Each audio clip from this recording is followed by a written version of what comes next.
Therefore, on every morrow मतलब हर अगले दिन मैं चाहता हूं कि आप पॉज लो, अपने आप को समझो और डेथ से बिल्कुल ना डरो। So much as the trusting sorrow of what is unsaid।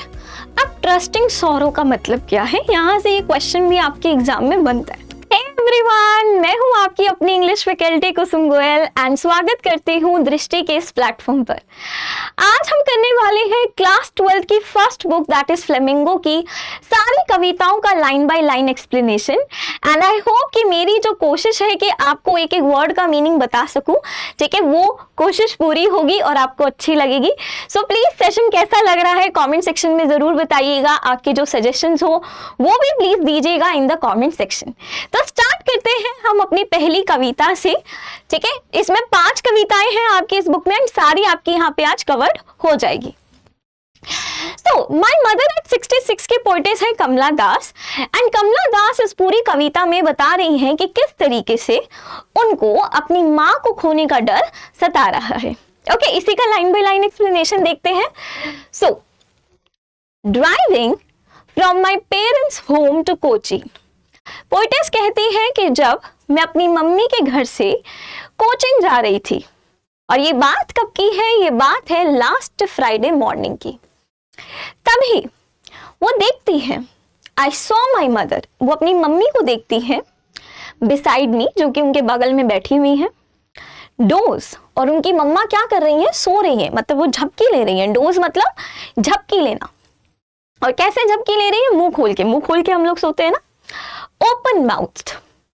Her face एशन, एशन मतलब क्या होता है, एकदम राख जैसा, मतलब आपका जो चेहरा है, ठीक है, उसकी पूरी रंगत उड़ गई है, बिल्कुल जैसा बीमार इंसान हो जाता है ना, तो जब उसके पूरे चेहरे पे से कलर निकल जाता है, ठीक है, तो मतलब एकदम एशन मतलब क्या, without colour because of illness. तो बीमारी वगैरह की वजह से हमें लगता है ना कि चेहरे पे कोई ग्लो ही नहीं है, चेहरे पे कोई कलर ही नहीं है।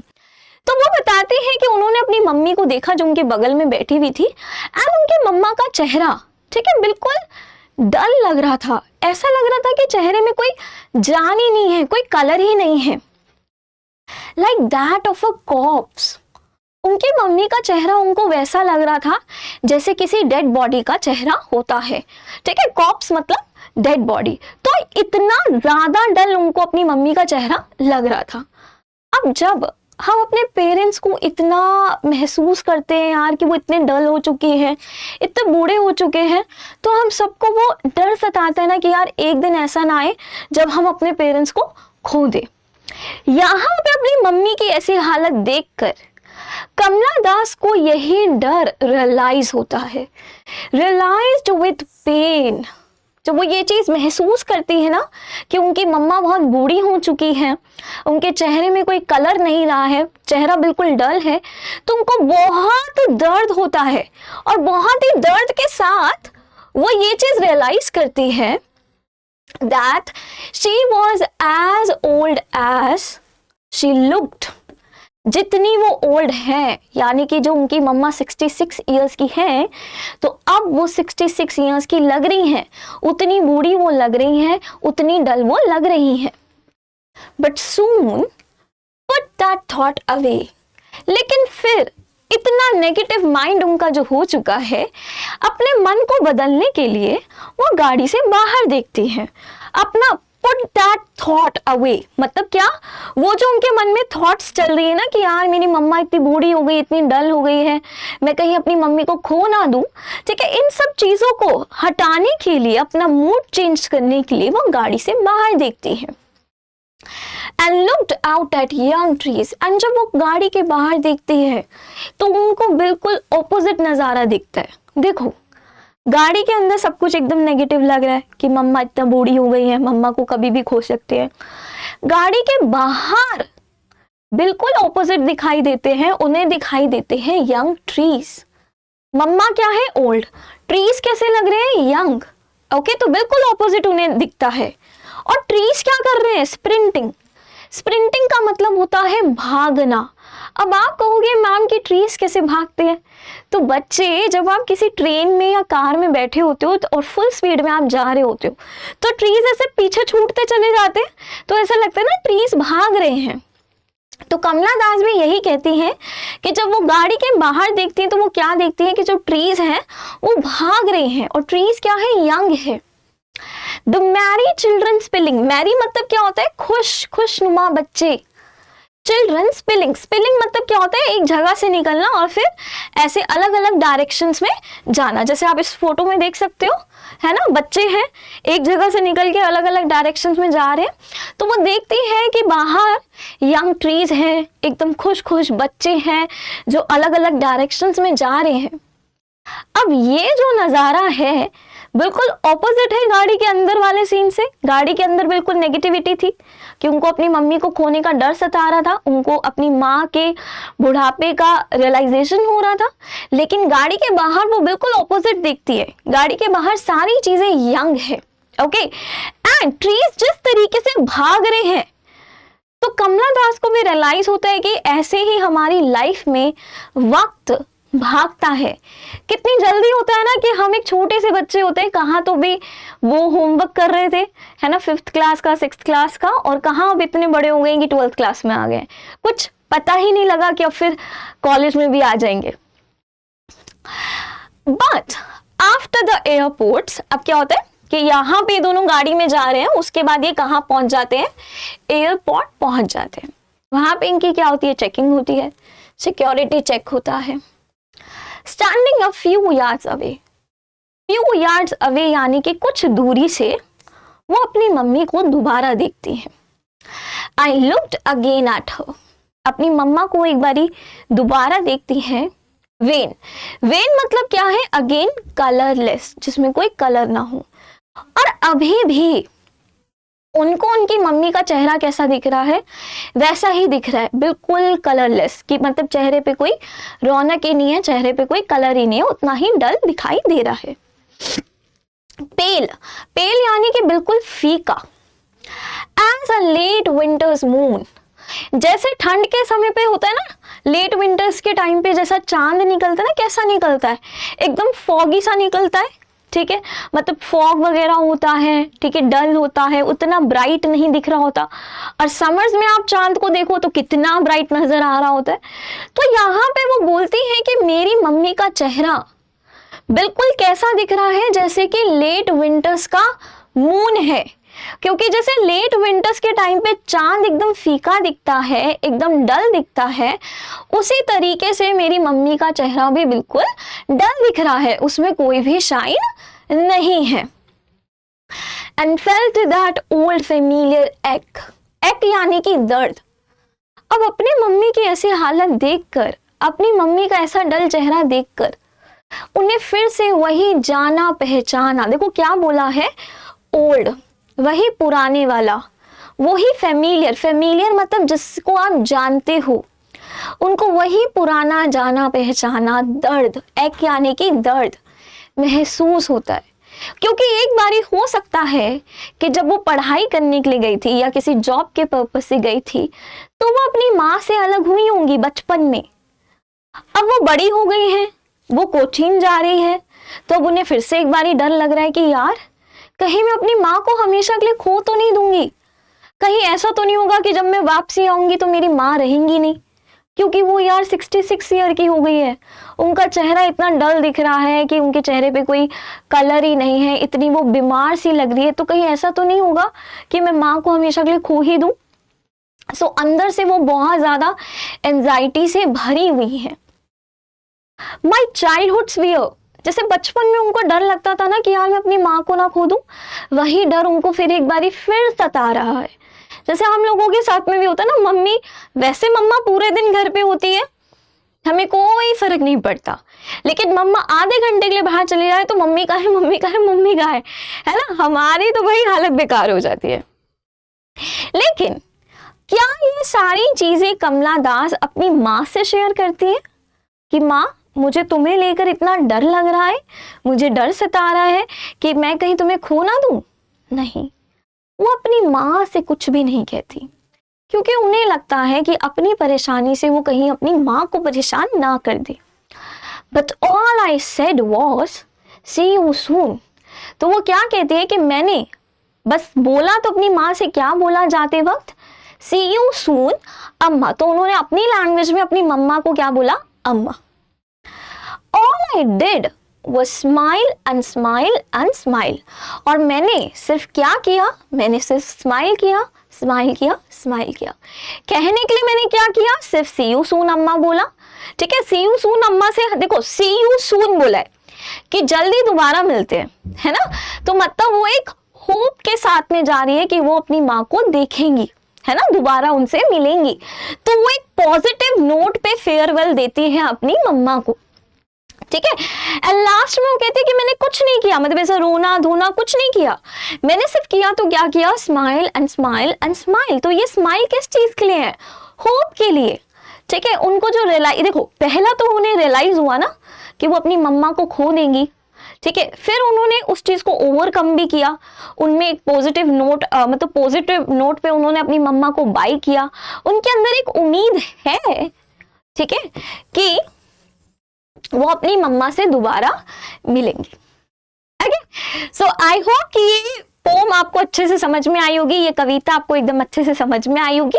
कुछ भी डाउट्स लगे so please let me know in the comment section box. ठीक है, अब हम चलते हैं अपनी नेक्स्ट कविता पे, जिसका नाम है अ थिंग ऑफ ब्यूटी। कविता को स्टार्ट करने से पहले बता देती हूँ कि कवि हमसे क्या कहना चाहते हैं। तो पोएट हमसे ये कहना चाहते हैं कि जो थिंग ऑफ ब्यूटी है, यानी कि जितनी भी नेचर में सुंदर चीजें हैं, जो नेचर है, एंड जितने भी हमारे महान लोग हैं, जैसे महात्मा गांधी जी है, ठीक है, तो इन्हीं सब चीजों से हमें इंस्पिरेशन मिलती है। ठीक है, देखो हमारी लाइफ में बहुत बारी ऐसा होता है जब दुख आता है बहुत ज्यादा, है ना, बहुत सारे ऐसे डेज होते हैं जब हम बहुत अपसेट हो जाते हैं। स्टिल हम जी रहे हैं, तो वो क्यों जी रहे हैं? क्योंकि हमें इंस्पिरेशन मिलती है हमारे महान लोगों से, जैसे महात्मा गांधी जी हो गए, है ना, मदर टेरेसा हो गए, इन सब से, राइट। इसके साथ में वो ये भी बोलते हैं कि नेचर में जितनी ब्यूटीफुल चीजें हैं वो भी हमें मोटिवेट करती है अपने गमों से बाहर निकलने के लिए, अपने गम से बाहर निकलने के लिए, ठीक है, एंड लाइफ को दोबारा से रीस्टार्ट करने में। अब इसको हम डीप में समझते हैं, प्रॉपर हर एक लाइन का हम यहाँ पे मीनिंग देखते हैं। सो एक छोटू सा होमवर्क क्वेश्चन आप सभी के लिए, प्लीज बताइएगा कि अ थिंग ऑफ ब्यूटी के पोएट कौन है। ठीक है, ये अभी पता लग जाएगा, देखो कि आप में से कितने बच्चे ना देख रहे हैं वीडियो को ध्यान से, है ना, पूरा यहां तक पहुंचे हैं। ओके, कवि कहते हैं अ thing of beauty is a joy for ever. Thing of beauty का पहले मतलब समझा देती हूँ क्या है। देखो नेचर में जो भी सुंदर चीजें हैं वो सारी क्या है? Thing of beauty. जैसे कि चांद, सूरज, ठीक है, गुलाब का फूल, ठीक है, मतलब ऐसे कुछ भी है, पेड़ पौधे, ये सब क्या है? थिंग ऑफ ब्यूटी है। नेचर हमारे आसपास होता है तो हमें जीने का मन करता है। आप एक बारी सोचो कि आप एक ऐसी जगह पे रहते हो जहाँ पे कोई पार्क ही नहीं है, जहाँ पे कोई गार्डन ही नहीं है, पेड़ पौधे नहीं है, क्या आपका जीने का मन करेगा? नो, है ना। सो पोएट कहते हैं कि जो थिंग ऑफ ब्यूटी है, यानी कि जो ब्यूटी की चीज है, वो हमें हमेशा जॉय प्रोवाइड करती है। फॉरएवर मतलब हमेशा हमें जॉय प्रोवाइड करेगी। कभी भी ऐसा नहीं होगा कि हमें उससे जॉय नहीं मिलेगा, हमें नेचर को देखकर अच्छा नहीं लगेगा। ओके, इट्स लवलीनेस, उससे जो प्यार, मतलब नेचर पे जो प्यार हमें आता है वो हमेशा बढ़ता रहेगा। ठीक है, हमें जो लगता है ना कि यार वाओ कितना सुंदर गुलाब का फूल है, ठीक है, तो उसकी जो लवलीनेस है वो हमेशा बढ़ेगी। ठीक है, हमेशा नेचर में हमें जो जिन चीजों से प्यार है वो हमेशा बढ़ेगा, कभी भी कम नहीं होगा। It will never pass into nothingness. Nothingness यानी कि कभी भी ऐसा नहीं होगा कि आप नेचर से अफेक्ट नहीं होंगे, कि आपको नेचर को देखकर अच्छा नहीं लगेगा। आप ब्यूटीफुल चीजों को देखोगे, जैसे गार्डन हो गया, ट्रीज हो गए, माउंटेन्स हो गए, रिवर्स हो गई, चांद हो गया, सूरज हो गया, तारे हो गए, इन सब चीजों को देखकर आपको अच्छा ना लगे, ऐसा कभी भी नहीं होगा। इनका जो प्यार है वो हमेशा बढ़ेगा। बट विल कीप अ बार। अब देखो बार क्या होती है? छांव वाली जगह। ठीक है, जैसे देखो ये पिक्चर है, आप इसमें अच्छा समझ सकते हो। जो पेड़ होती है, पेड़ के नीचे जो छांव वाली जगह होती है, दैट इज अ बार। तो पोएट कहते हैं कि ये जो सुंदर चीजें हैं ना, जो हमें लाइफ में इतनी पॉजिटिविटी प्रोवाइड करती है, ये किसकी तरह? एक पेड़ की छांव की तरह। जैसे हम पेड़ की छांव के नीचे बैठते तो कितनी ठंडी ठंडी कूल कूल हवा लगती है ना, और कितना मजा आता है, मतलब कितना हमें सुकून मिलता है। तो ऐसे ही नेचर की जितनी चीजें हैं वो सारी चीजें हमें क्या करती है, यही करती है, हमें सुकून प्रोवाइड करती है। Okay, a bower quiet for us, ठीक है, मतलब एकदम ऐसा लगता है शांत, ठीक है, शेडी जगह है, and a slip full of sweet dreams, जहां पे हमें बहुत प्यारी प्यारी से नींद आती है ना, एकदम मस्त सोने का मन करता है। एंड हेल्थ, अच्छी हमें सेहत मिलती है। एंड क्वाइट ब्रीदिंग, जहां पे हम चैन की सांस ले सकते हैं, है ना। ओके, यहाँ तक का सब कुछ क्लियर है? ऐसा तो नहीं लग रहा कि मैम कुछ बहुत ज्यादा फास्ट जा रही है? कुछ भी ऐसा लगे तो प्लीज बता दीजिएगा। ओके, देयरफॉर, अब देखो पोएट कहते हैं कि हमें नेचर से इतनी पॉजिटिव वाइब्स आती है ना, इतनी पॉजिटिव फीलिंग आती है, तो इसलिए ही therefore on every morrow, morrow मतलब हर अगले दिन, are we reading a flowery band, a flowery band मतलब this type of band, ठीक है, फूलों का एक band, to bind us to the earth। तो ऐसा लगता है, पोएट कहते हैं कि सुंदर, ये जितनी भी सुंदर चीजें हैं ना, इन्होंने एक बैंड बना रखा है, और बाइंड मतलब हमें जोड़ रखा है, किससे? अर्थ से। वरना हमारी लाइफ में इतने दुख है, इतने गम है कि हमारा जीने का मन ही ना करे, है ना। देखो, स्पाइट ऑफ डिस्पोंडेंस, डिस्पोंडेंस मतलब क्या होता है? मायूसी। तो इतनी ज्यादा मायूसी होने के बावजूद, स्पाइट मतलब बावजूद, इतनी मायूसी होने के बावजूद, of the inhuman dearth, dearth मतलब होता है कमी। सो अच्छे कर्मों की कमी होने के बाद भी, मतलब देखो आजकल ऐसा होता है ना कि एक भाई दूसरे भाई को ठग रहा है, लोग चीटिंग कर रहे हैं, लोग मदद नहीं करना चाहते। आई नो कि बहुत अच्छे लोग भी हैं इस दुनिया में, लेकिन ठीक है, आजकल थोड़े लोग ऐसे भी हैं जो बहुत लालची हैं, एक दूसरे का फायदा उठाते हैं, ठीक है, या एक दूसरे को हर्ट करना चाहते हैं अपने फायदे के लिए।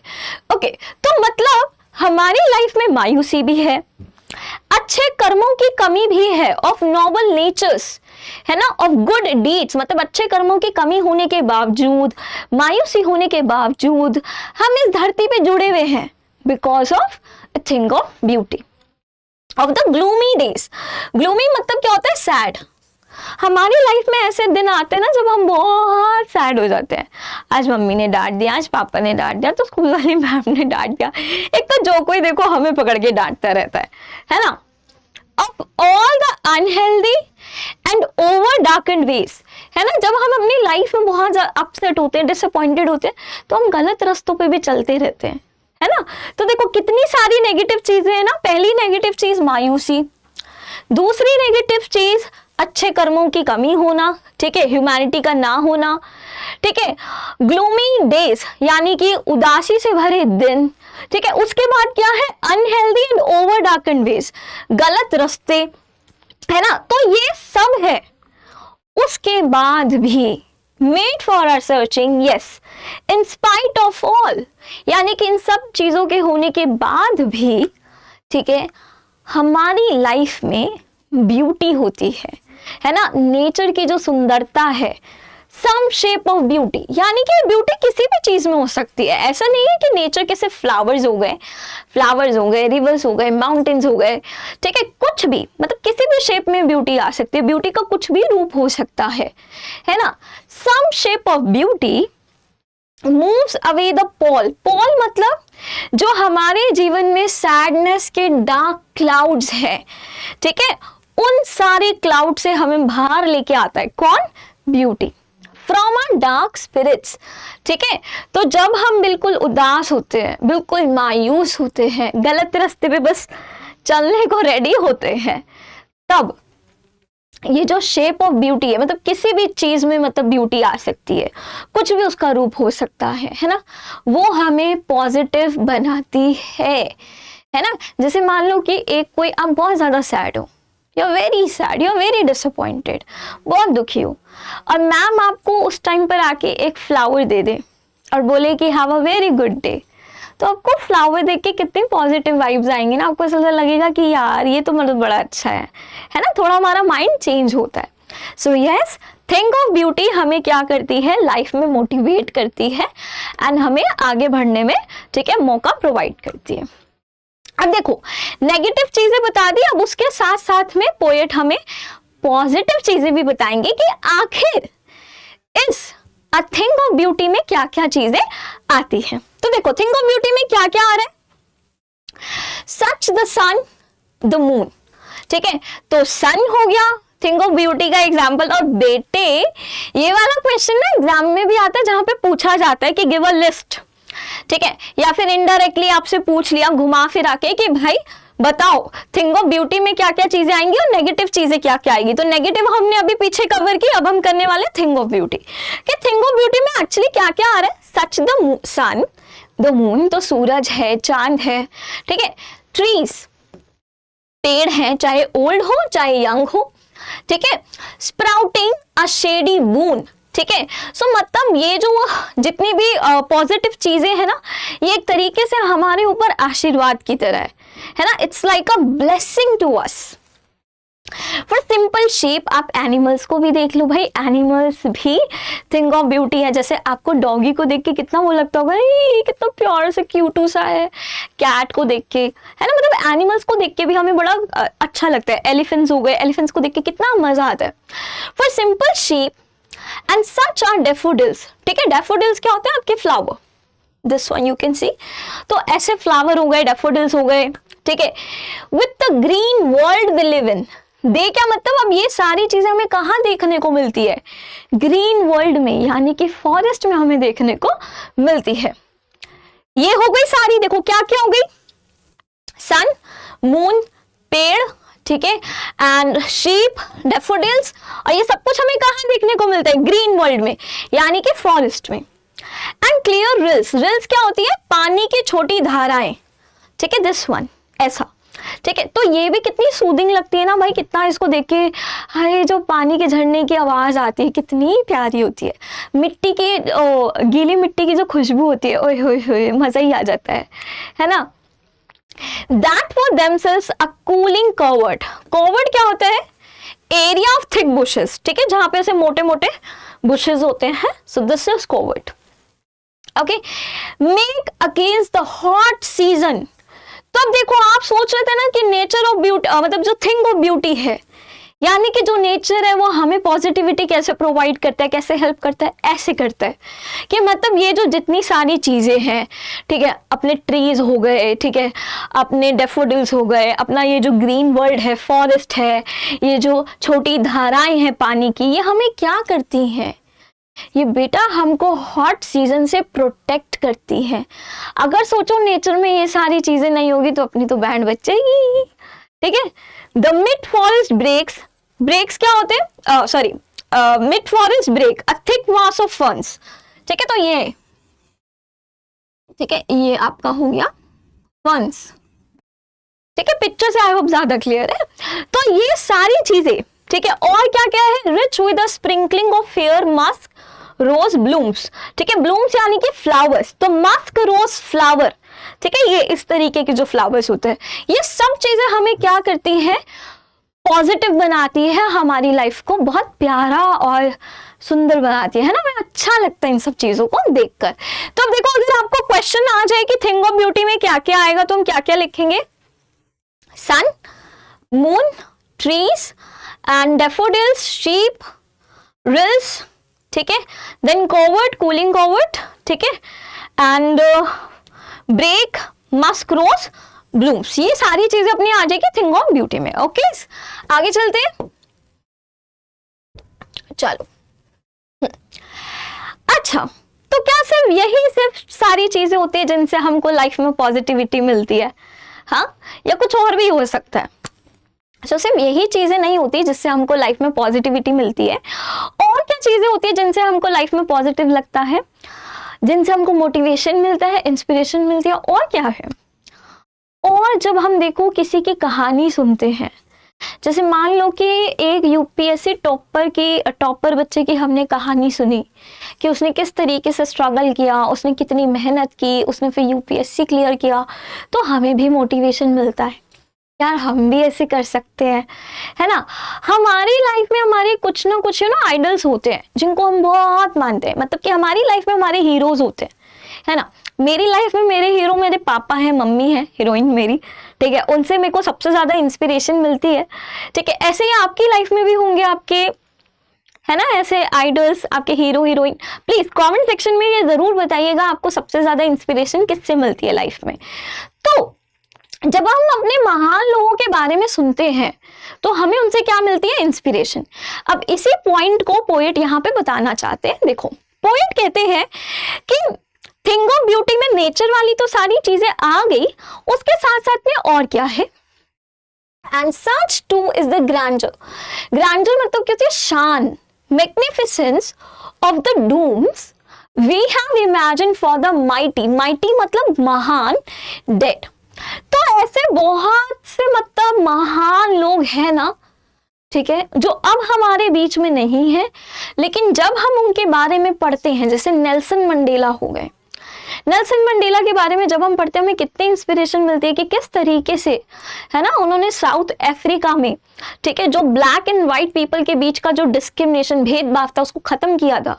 महात्मा गांधी जी ने कैसे हमारी फ्रीडम के लिए लड़ाई की थी, ऐसे और भी लोग, मदर टेरेसा है ना। तो कैसे मतलब ऐसे महान लोग हैं, ठीक है, जिनके बारे में जब हम पढ़ते हैं, ऑल लवली टेल्स, तो जब हम इन लोगों की महानता के बारे में पढ़ते हैं, इनकी प्यारी प्यारी कहानियां पढ़ते हैं, दैट वी हैव हर्ड, जो हमने सुनी है या फिर हमने पढ़ी है ना, तो इनसे हमें क्या मिलता है, इंस्पिरेशन मिलती है, मोटिवेशन मिलता है कि यार हम भी अपनी लाइफ में ऐसा कुछ कर सकते हैं, है ना।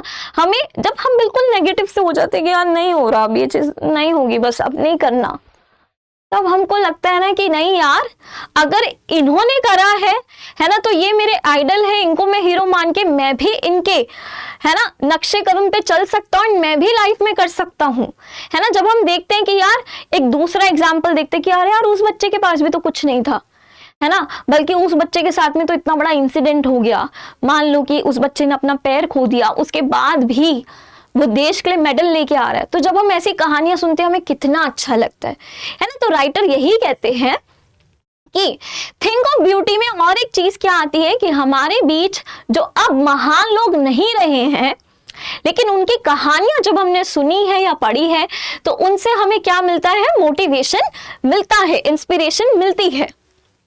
एंड ये जो इंस्पिरेशन है, ये जो मोटिवेशन है, ये एक तरीके से क्या है, एक एंडलेस फाउंटेन की तरह है ऑफ इमॉर्टल ड्रिंक्स। अब इमॉर्टल मतलब जो कभी भी ना खत्म हो, है ना। अब आप एक मान लो फाउंटेन, मेरी ड्राइंग बिल्कुल अच्छी नहीं है तो मैं यहाँ पे फाउंटेन बनाने की गुस्ताखी करूंगी भी नहीं, ठीक है, वैसे मेरा मन था, चलो बट कोई नहीं। सो पोएट बोलते हैं कि जैसे एक फाउंटेन होता है ना, फाउंटेन में से पानी निकलता रहता है, लेकिन एक टाइम पे वो एंड हो जाता है। लेकिन ये जो इंस्पिरेशन, मोटिवेशन हमें मिलती है ना, तो ऐसा लगता है कि कोई फाउंटेन है और उस फाउंटेन में से पानी निकल रहा है और ये पानी कभी नहीं खत्म होगा, क्योंकि आप जब भी किसी महान व्यक्ति की कहानियां पढ़ोगे तो आपको हमेशा मोटिवेशन मिलेगा, आपको हमेशा इंस्पिरेशन मिलेगी। ऐसा कभी होगा ही नहीं कि आपको ना मिले, तो एंडलेस हो गई ना वो चीज, ठीक है। तो ये एक तरीके से क्या है, एक एंडलेस फाउंटेन है जो कभी नहीं खत्म होगा, जिसमें से हमेशा इमॉर्टल ड्रिंक, यानी कि जिसमें से हमेशा वो पानी निकलता ही रहेगा, निकलता रहेगा, यानी कि हमेशा इंस्पिरेशन, मोटिवेशन निकलती रहेगी, कभी नहीं खत्म होगी। Okay, pouring unto us from the heavens brink। brink मतलब क्या होता है, एकदम किनारा, the edge of the door of God's home, ठीक है। तो भगवान के घर का जो दरवाजा है, उसका जो एज है, ऐसा लग रहा है कि ये चीजें हम पे कहाँ से आ रही है, ये जो एकदम ब्लेसिंग के रूप में जो आशीर्वाद हम पे बरस रहा है, ठीक है, ये जो नेक्टर की फॉर्म में हम पे बरस रहा है, ये कहाँ से आ रहा है, भगवान के दरवाजे से आ रहा है। ओके, सो ये थी हमारी कविता a thing of beauty, and now let's move to our next poem. तो आई होप कि एकदम क्लियर है यहाँ पे सब कुछ, चलेंगे आगे। वो तो भी आप कमेंट सेक्शन में बताओगे, है ना। तो यहां तक आई होप कि अभी सब कुछ क्लियर है। ओके, तो नेक्स्ट हमारी कविता है कीपिंग क्वाइट। ये नाम से बिल्कुल यार क्लियर है, कीपिंग क्वाइट मतलब खामोश, किसी ने और कुछ बोला तो ठीक है।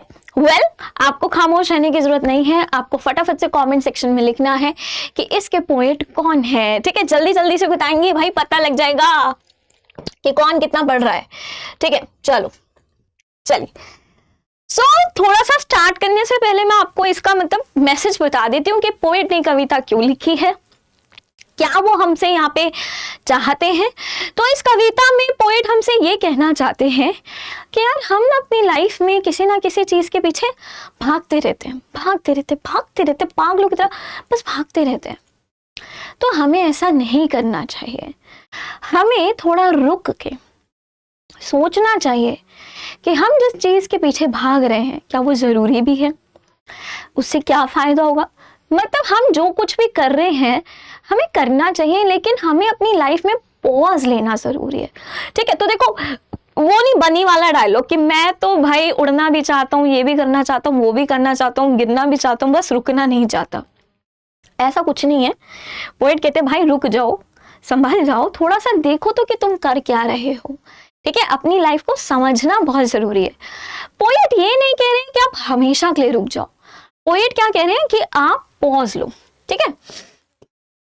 देखो, अब जैसे मैंने ये क्लास रिकॉर्ड कर रही हूँ मैं आप लोगों के लिए, तो ऐसा तो नहीं मैं कॉन्टिन्यूसली बोलती जाऊंगी, मुझे बीच में एक पॉज तो लेना चाहिए ना, है ना। पॉज लेके थोड़ा सा पढ़ाऊंगी तो मुझे भी सांस लेने का मौका मिलेगा। तो ऐसे ही राइटर बोलते हैं, पोएट बोलते हैं कि आप अपने जीवन में पॉज लीजिए। तो पॉज लेने को वो बोल रहे हैं, आपको ये नहीं बोल रहे कि आप चीजों को खत्म कर दो या आप रुक जाओ। अब देखो, जैसे दो भाइयों के बीच में लड़ाई हो रही है, बहन भाई लड़ रहे हैं पागलों की तरह एकदम, हम एक दूसरे को कितना ऊट पटांग बोल देते, कितना उल्टा बोल देते ना। फिर लड़ने के बाद जब हम अलग से कमरे में बैठते हैं देन वी रियलाइज कि यार सारी गलती उसकी तो नहीं थी, गलती तो मेरी भी थी, मैंने भी उल्टा बोला, मैं भी कम तो नहीं हूँ, है ना। तब हमें रियलाइज होता है कि यार नहीं, ये ज्यादा हो गया था आज, है ना। तो यही चाहते हैं पोएट कि आप जो कुछ लाइफ में कर रहे हो करो, लेकिन एक पॉज लेके देखो, ठीक है, कि आप जो कर रहे हो, ठीक है, उनका क्या असर हो रहा है, ठीक है, कहाँ बेसिकली जा रहे हो। Okay, so now let's get started with the line by line explanation. Poet कहते हैं कि now we will count to 12, हम 12 तक गिनेंगे। अब 12 नंबर का क्या यहाँ पे इंपॉर्टेंस हो सकता है कि भाई एक साल में 12 महीने होते हैं, ठीक है, घड़ी में मतलब 12 घंटे होते हैं, राइट। तो उस हिसाब से आप कहोगे मैम 24 होते हैं, है ना। So now we will count to 12 and we will all keep still, ठीक है। स्टिल यानी कि पोएट कहते हैं कि अब मैं हम सब 12 तक गिनेंगे एंड 12 तक गिनने के बाद हम सब लोग रुक जाएंगे, थम जाएंगे, कोई कुछ नहीं बोलेगा, कोई कुछ नहीं करेगा, हम सब लोग क्या लेंगे, पॉज लेंगे। ओके, मतलब टेम्पररी रुकेंगे, हमेशा के लिए नहीं रुकना है। Once on the face of the earth, on the face of the earth मतलब कि इस पूरी दुनिया में एक बारी के लिए, let's not speak in any language, हम किसी लैंग्वेज में बात नहीं करेंगे, क्योंकि देखो किसी भी लैंग्वेज में आप बात करो फिर मिसअंडरस्टैंडिंग होती है, तो किसी भी लैंग्वेज में बात नहीं करना है। Let's stop for 1 second, एक सेकंड के लिए रुक जाओ, थम जाओ, and not move our arms so much, and हम अपने जो आर्म्स है उसको हम रोक ले। अब देखो यहाँ पे आर्म्स के दो मतलब निकलते हैं, एक तो आपका वेपन्स हो गया कि पोएट कहना चाह रहे हैं हमें सारी लड़ाइयां रोक देनी चाहिए, ठीक है, और एक आर्म्स क्या हो गया, हमारा बॉडी पार्ट, यानी कि हमें खुद से कोई एक्शन नहीं करना है, कोई एक्शन नहीं करेंगे हम, बिल्कुल चुप और एकदम विदाउट एनी एक्शन हमें रहना है, ठीक है। अरे भाई आ जाओ। It would be an exotic moment, और यहाँ से एक नंबर का क्वेश्चन 100% आता है, ये रिपीटेटिव क्वेश्चन है, ठीक है। एक्सोटिक का मतलब होता है यूनिक, अब ये जो मोमेंट होगा कि जिस वक्त कोई कुछ नहीं कर रहा, कोई कुछ नहीं बोल रहा, तो ये मोमेंट कैसा होगा? बिल्कुल यूनिक होगा, एकदम अलग होगा, रेयर होगा। आप चाहो तो रेयर भी लिख सकते हो, क्योंकि ऐसा डेली थोड़ा ना होता है। विदाउट रश, तो देखो जब हम लोग बिल्कुल चुप है, कोई कुछ नहीं कर रहे, तो कोई भीड़ भाड़ नहीं होगी, कोई रश नहीं है, हमें कोई जल्दी नहीं है, ठीक है।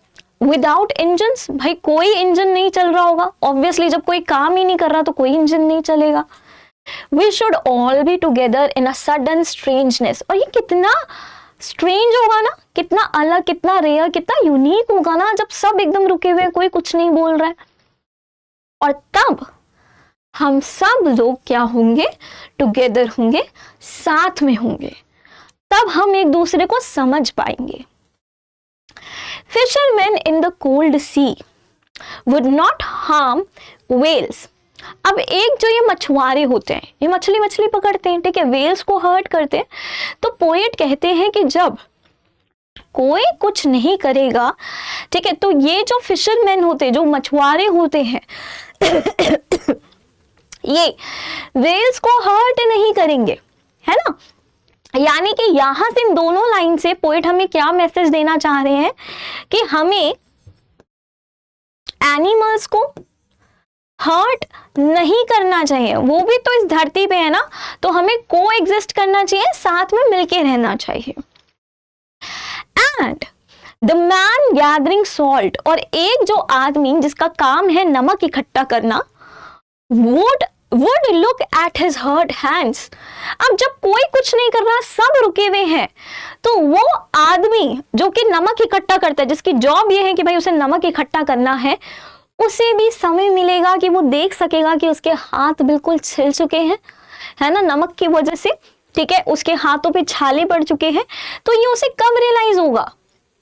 जब वो, ठीक है, अपने हाथों को देखेगा, रुकेगा, तभी तो उसे पता लगेगा, है ना। अब जैसे आपने देखा है कि हमारे जो पेरेंट्स हैं कितनी मेहनत करते रहते, पूरा दिन काम करते रहते हैं, एंड फिर एक कंप्लेंट आती है कि यार तुम घर में ध्यान नहीं देते। तो जब हम घर में रुकेंगे तब हमें पता लगेगा कि यार एक्चुअली हमारी लाइफ का क्या स्टेटस है ना। कई बार तो ऐसा भी होता है कि हम अपनी लाइफ में बहुत अच्छा कर रहे होते हैं, बट हम अपनी अचीवमेंट्स को देखते ही नहीं है। हम इतने खो जाते हैं, इतने पगला जाते हैं कि बस भागते रहते हैं, हम अपने आप को ही अप्रिशिएट करना भूल जाते हैं। तो पोएट यही कहते हैं कि जब आप रुकोगे तो आप अपने आप को समझोगे, आपको अपने आप को समझने का क्या मिलेगा? मौका मिलेगा। ओके, राइट, क्लियर है। तो देखो, मैन यहाँ पे दो चीजें बताई गई है। एक तो मैन जब एनिमल को हर्ट करता है वो भी रियलाइज होगा, और एक जो मैन अपने आप को हर्ट करता है उसे वो भी रियलाइज होगा। तो ये सब कब होगा? जब हम बच्चा रुकेंगे, है ना।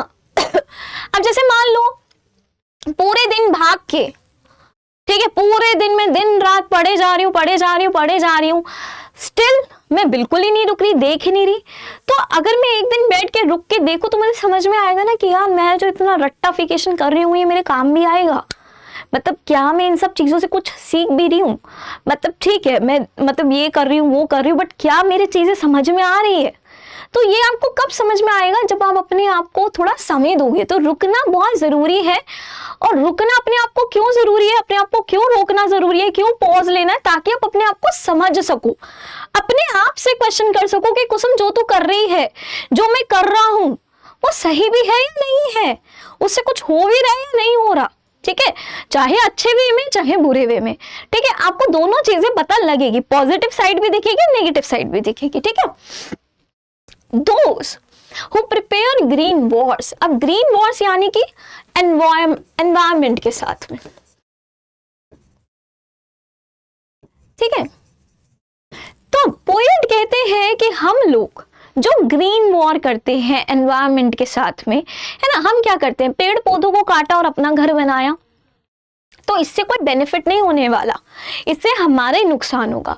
Wars with gas, Wars with fire, तो हम जो आपस में एक कंट्री दूसरी कंट्री से लड़ती है तो क्या होता है, लोगों की प्रॉपर्टी का नुकसान तो होता ही है, लेकिन सबसे बड़ा लॉस क्या होता है, जिंदगी का, है ना। हम लोग अपने लोगों को खो देते हैं, विक्ट्री विद नो सर्वाइवर। तो पोएट कहते हैं कि आप किसी भी तरीके की वॉर करो, किसी भी तरीके की वॉर से किसी को कोई फायदा नहीं होना। जीत तो आपको मिल जाएगी, विक्ट्री तो आपको मिल जाएगी, लेकिन बचेगा कोई नहीं, सर्वाइवर कोई नहीं रहेगा। आज हम किसी को मारेंगे, कल कोई हमें मार के चला जाएगा। तो इस लड़ाई झगड़े में बेसिकली कोई सर्वाइवर नहीं रहेगा। हाँ, ये है कि आप विनर घोषित कर दोगे, but there will be no survivor. Would put on clean clothes। अब देखो, क्लीन क्लोथ से यहाँ पे पोएट कहना चाहते हैं कि जब हम लोग थोड़ा पॉज लेंगे, जब हम लोग अपने आप को समझने की कोशिश करेंगे, ठीक है, और इन सब चीज़ों को बंद करेंगे, ग्रीन वॉर, ठीक है, war with gas and all, ठीक है, तो हमें मौका मिलेगा, हम अपने आप को समझेंगे, एंड तब हम नए कपड़े पहनेंगे। नए नहीं, हम तब साफ कपड़े पहनेंगे, यानी कि हम एक नई शुरुआत करेंगे, है ना, अपनी लाइफ को रीस्टार्ट करेंगे। And walk about with their brothers. और तब क्या होगा, हम अपने भाइयों के साथ, ठीक है, कदम से कदम मिला के चलेंगे। In the shade doing nothing. और हम कुछ नहीं करेंगे, कोई लड़ाई झगड़ा, कुछ गिले शिकवे, कुछ नहीं होगा। हम बस एक दूसरे को समझेंगे कि यार सारी गलती तो उसकी नहीं थी, कुछ मेरी भी थी, है ना, ऐसा हम अपने आप को समझेंगे। What I want should not be confused with total inactivity। Poet कहते हैं कि मैं आपसे क्या चाहता हूं, what I want, मैं आपसे क्या चाहता हूं कि आप लोग कंफ्यूज्ड ना हो, ठीक है, कंफ्यूज नहीं होना। किससे? Total inactivity. टोटल इनएक्टिविटी में तो बिल्कुल ही आप रुक के बैठ जाओ कि अच्छा, आज तो ना हम पढ़ के आए हैं कीपिंग क्वाइट में, उसमें लिखा है, पोएट कहते हैं कि कुछ मत करो, रुक जाओ। तो मम्मी मैं ना बोर्ड्स की तैयारी छोड़ रहा हूँ, कुछ करना ही नहीं है मम्मी अब तो। पोएट ने कहा है कुछ मत करो, अपने आप को समझो। पोएट आपको ये मैसेज नहीं देना चाहते। पोएट यहाँ पे यही कह रहे हैं कि मैं तुम्हें ये नहीं कह रहा कि तुम बिल्कुल ही रुक जाओ, ठीक है, हमेशा के लिए रुक जाओ, खत्म कर दो टोटल इनएक्टिविटी की, कुछ काम ही नहीं हो रहा। मैं ये नहीं कह रहा, मैं बस आपको टेम्पररी पॉज लेने के लिए कह रहा हूं। Life is what it is about. तो भाई लाइफ तो जो है वो रहेगी, हमेशा तो ऐसा नहीं होगा कि हमारी लाइफ में अच्छे दिन आएंगे, बुरे दिन भी आएंगे, बुरे दिन आएंगे तभी तो अच्छे दिनों की वैल्यू पता लगेगी ना। तो भाई देखो, लाइफ में, सबकी लाइफ में अपने अपने चैलेंजेस होते हैं, तो लाइफ तो जो है वो रहेगी। I want no truck with death. अब नो ट्रक क्या है, इसका मतलब ये नहीं है कि ट्रक की बात हो रही है। नो ट्रक मतलब नो एसोसिएशन, कि आप इस चीज को रिलेट ना करो किससे, डेथ से। नो ट्रक का मतलब क्या है, टू रिफ्यूज टू एसोसिएट और डील विद, ठीक है। तो पोएट यहाँ पे कहना चाहते हैं कि मैं ये नहीं कह रहा कि आप हमेशा के लिए रुक जाओ, आप सारी चीजें रोक दो, ठीक है, या फिर आप डेथ से डरो, इसको डेथ से रिलेट करो कि हम मर जाएं क्या, ऐसा मैं कुछ नहीं चाहता। मैं चाहता हूं कि आप पॉज लो, अपने आप को समझो, और डेथ से बिल्कुल ना डरो कि यार ये चीज तो मैं नहीं करता हूँ, यार मेरी डेथ हो जाएगी, यार नहीं, इतनी ऊंचाई से मैं कहाँ कूद पाऊंगा, मैं स्विमिंग नहीं कर सकती, मैं डूब गई तो, मैं मर गई तो। पोएट कहते हैं आप डेथ से बिल्कुल मत डरो, ठीक है, एंड ना ही डेथ से किसी बात को रिलेट करो। If we were not so single minded, poet कहते हैं कि अगर हम लोग अपने जीवन में इतने सिंगल माइंडेड ना होते, सिंगल माइंडेड मतलब हमारा दिमाग बस हमेशा एक ही दिशा में चलता रहता है। वो क्या है दिशा? वो दिशा ये है ना कि यार हमें बस जीना है, हम मरना नहीं चाहते, है ना, यार हमें मरना नहीं, हमें जीना है। हम सबको ना देखो कहीं ना मरने का ही डर लगता है। आप देख लो आपकी लाइफ में आपको जो भी डर है ना, उसका फाइनल डर डेथ से है ना। क्या ना यार ये हो गया है ना, मतलब मैं स्विमिंग नहीं करूंगी, यार स्विमिंग करी और मैं डूब गई तो डूबने से आपको एक्चुअली डर किसका लग रहा है? डेथ का। मैं इतनी ऊंचाई से नहीं जंप करूंगा क्योंकि यार मैं इतनी ऊंचाई से जंप करना सीखूंगा तो यार किसी दिन हड्डी पसली टूट गई तो फिर तो मर गया तो, है ना। तो हम लोगों को डर किस चीज का सताता है? डेथ का। तो पॉइंट यहाँ पे यही कहते हैं कि अगर हम लोग इतने सिंगल माइंडेड ना रहे कि यार हमें किसी एक पर्टिकुलर चीज के पीछे भाग नहीं है, या हमें बस अपनी लाइफ को बस चलाना है, बस कि वो चलती रहे। About keeping our lives moving, है ना, हमारा एक ही तो माइंड चलता है कि भाई यार हमारा बस जीवन चलता रहे, हम बस जिए, कभी मर ना जाए। कुछ लोगों को बीमारियों का भी डर होता है ना। And for once could do nothing, perhaps a huge silence might interrupt this sadness। तो पोएट बोलते हैं कि अगर हम लोग इतने सिंगल माइंडेड ना रहे कि हम अपनी लाइफ को बस चलाने में बिजी है, अगर हम ऐसा ना करें और हम एक बारी के लिए बस कुछ ना करें, रुके थोड़ा सा, तो हो सकता है perhaps मतलब कि शायद ऐसा हो सकता है कि वो उस समय पे जो साइलेंस रहेगा, देखो जब आप कुछ नहीं कर रहे तो साइलेंस है ना, अब पूरी दुनिया कुछ नहीं कर रही है, सब लोग एक साथ रुक गए हैं, तो it will be a huge silence. तो हो सकता है कि ये जो ह्यूज साइलेंस होगा, ठीक है, ये हमारे जीवन में जो सैडनेस है, सैडनेस किस चीज की है, ऑफ नेवर अंडरस्टैंडिंग आवरसेल्व्स, कि आज तक हम अपने आप को समझ ही नहीं पाए हैं, तो हो सकता है उस सैडनेस को खत्म कर दे। मतलब कि देखो, जब आप रुकोगे तो आप अपने आप को समझोगे, तो हो सकता है आप उतना सैड हो ही नहीं। मान लो कि आप किसी चीज को लेके सैड हो कि यार ये वाली ड्रेस मुझे नहीं मिली, आप उसको लेके ओवर थिंकिंग कर रहे हो, या आप मान लो आपके मन में ऐसा है कि यार मेरे ना इस सब्जेक्ट में नंबर नहीं आ रहे हैं, इस सब्जेक्ट में नंबर नहीं आ रहे हैं, आप बहुत ओवर थिंकिंग कर रहे हो। लेकिन हो सकता है कि जब आप पॉज लो, थोड़ा सा रुक के अपने आप को समझोगे, तो आपको लगेगा कि हाँ यार आप ओवर थिंकिंग कर रहे थे, आप इतना भी बुरा नहीं करते।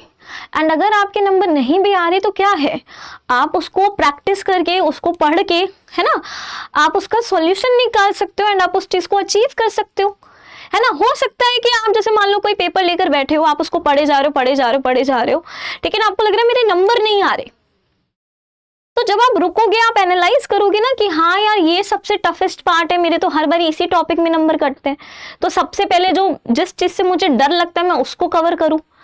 क्योंकि कई बार ये होता है जब हम लोग पढ़ने बैठते हैं ना, हम सिर्फ वो चीजें पढ़ते हैं जो हमें ऑलरेडी आती है, जो सबसे आसान टॉपिक है, ठीक है, या जो हमें सबसे अच्छे से आता है, हम उसकी प्रैक्टिस करते हैं, उसके इतने सारे क्वेश्चन सॉल्व कर लेते हैं। लेकिन जिस चीज से हमें डर लगता है, जिस टॉपिक से हमें डर लगता है, हमारे में इतनी भी हिम्मत नहीं होती कि टीचर के पास जाके बोले कि मैम ये वाला टॉपिक समझा दो। तो ये सब चीजें हम कब एनालाइज करेंगे, जब हम रुकेंगे। सो सैडनेस किस चीज को लेकर है हमारे जीवन में, अपने आप को ना समझने की, end of threatening ourselves with death. और आधे से ज्यादा टाइम तो हम अपने जीवन में अपने आप को डेथ से डराते रहते हैं कि यार मर जाएंगे, मर जाएंगे, ऐसा होगा तो ये हो जाएगा, वो हो जाएगा। तो नेगेटिव नहीं रहना, बेसिकली इन शॉर्ट आप पॉज लो, पॉज लेके आप अपने आप से इंट्रोस्पेक्शन करो। इंट्रोस्पेक्शन यानी कि अपने आप से क्वेश्चन करो,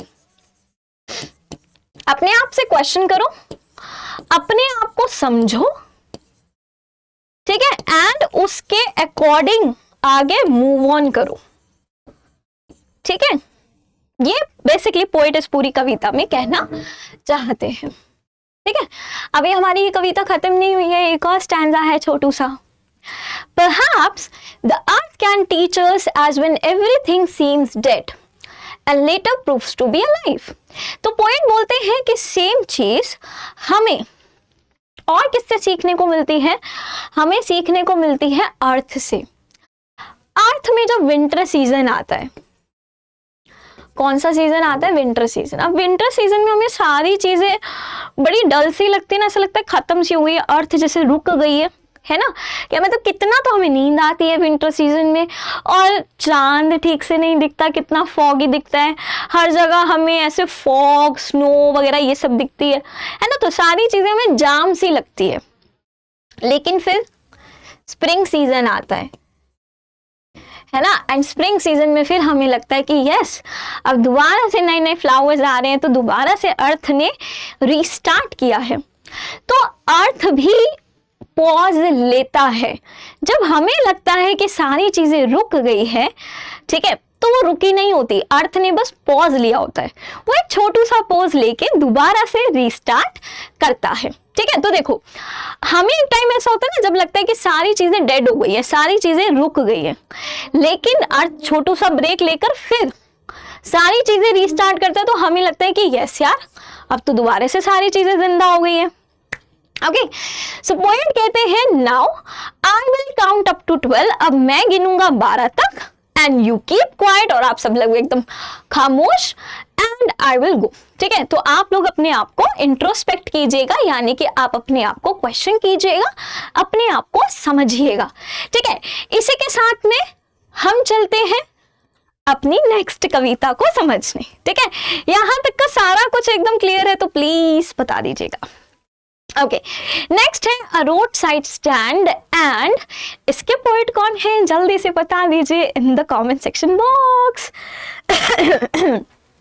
चलिए जल्दी जल्दी से लिखेंगे। हाँ, ओके, अ रोड साइड स्टैंड में अब क्या दिया हुआ है, छोटे मतलब बहुत ही कम शब्दों में अगर आपको बताऊं तो इसमें क्या है कि कुछ जो बहुत ही गांव के गरीब लोग हैं उन्होंने अपना एक स्टॉल सा, एक स्टैंड सा लगा रखा है, और उन्हें ऐसा लगता है कि यार शहर के लोग यहाँ से निकलेंगे, हमारे स्टैंड को देखेंगे, स्टॉल को देखेंगे, हमसे कुछ पैसा मतलब हमसे सामान खरीदेंगे तो हमें पैसा आएगा।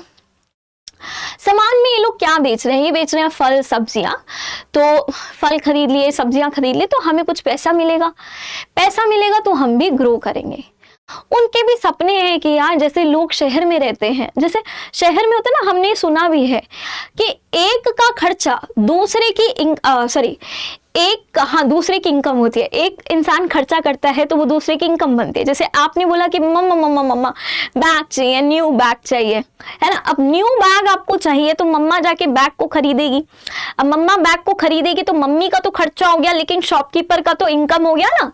तो सिटी में इसी तरीके से तो पैसा रोल इन होता है, लेकिन ये सेम चीज गांव में नहीं हो पा रही है, क्योंकि गांव में उन लोगों ने जो स्टैंड लगा रखा है उनसे कोई सामान खरीद ही नहीं रहा है। ठीक है, तो इस पूरी कविता में पोएट हमको ये बताते हैं कि किस तरीके से जो गांव के बेचारे लोग हैं उन्होंने अपना एक स्टॉल लगा रखा है। ठीक है, एंड वो ऐसी आशा करते हैं कि उनसे आके लोग, जो शहरी लोग हैं वो उनसे आके सामान खरीदेंगे, लेकिन उनसे कोई सामान नहीं खरीदता है, तो वो उनकी लाइफ वहीं की वहीं रुकी पड़ी है, वो बेचारे ग्रो कर ही नहीं पा रहे। इसके साथ में हमें पोएट बताते हैं कि इन गरीब लोगों का फायदा उठाया जाता है by politicians and rich people. जो अमीर लोग हैं या जो पॉलिटिशियंस हैं वो इनसे वोट लेने के लिए इनको यूज करते हैं और इनका कोई भला नहीं करते हैं, बस ऐसा दिखावा करते हैं कि भला करेंगे, बट एक्चुअली में कोई भला नहीं करते हैं। ओके, तो अब चलते हैं इसके लाइन बाय लाइन एक्सप्लेनेशन में। देखो, पोएट्री में ना आपको क्लियर होना है, एक बार आपको पता होना चाहिए कि पूरी कविता में दिया हुआ क्या है, तो फिर आसानी से आपको समझ में आ जाता है। देखो, पहले आप यहाँ भी देख लो, this is a road side stand. ऐसे आपने देखा होगा हाईवेज वगैरह से जब हम जाते हैं कि ऐसा लोग एक स्टॉल वगैरह लगा के रखते हैं। ठीक है, सो ये है रोड साइड स्टैंड। ठीक है, so the little house was out with a little new shed. हाँ, ओके, सॉरी। सो पोएट कहते हैं कि एक छोटा सा पुराना सा घर है और उसका एक शेड निकला हुआ है। ठीक है, बाहर ये मतलब इस तरीके का शेड निकला हुआ है, in front at the edge of the road, और ये कहाँ पे, सड़क के एकदम किनारे पर है।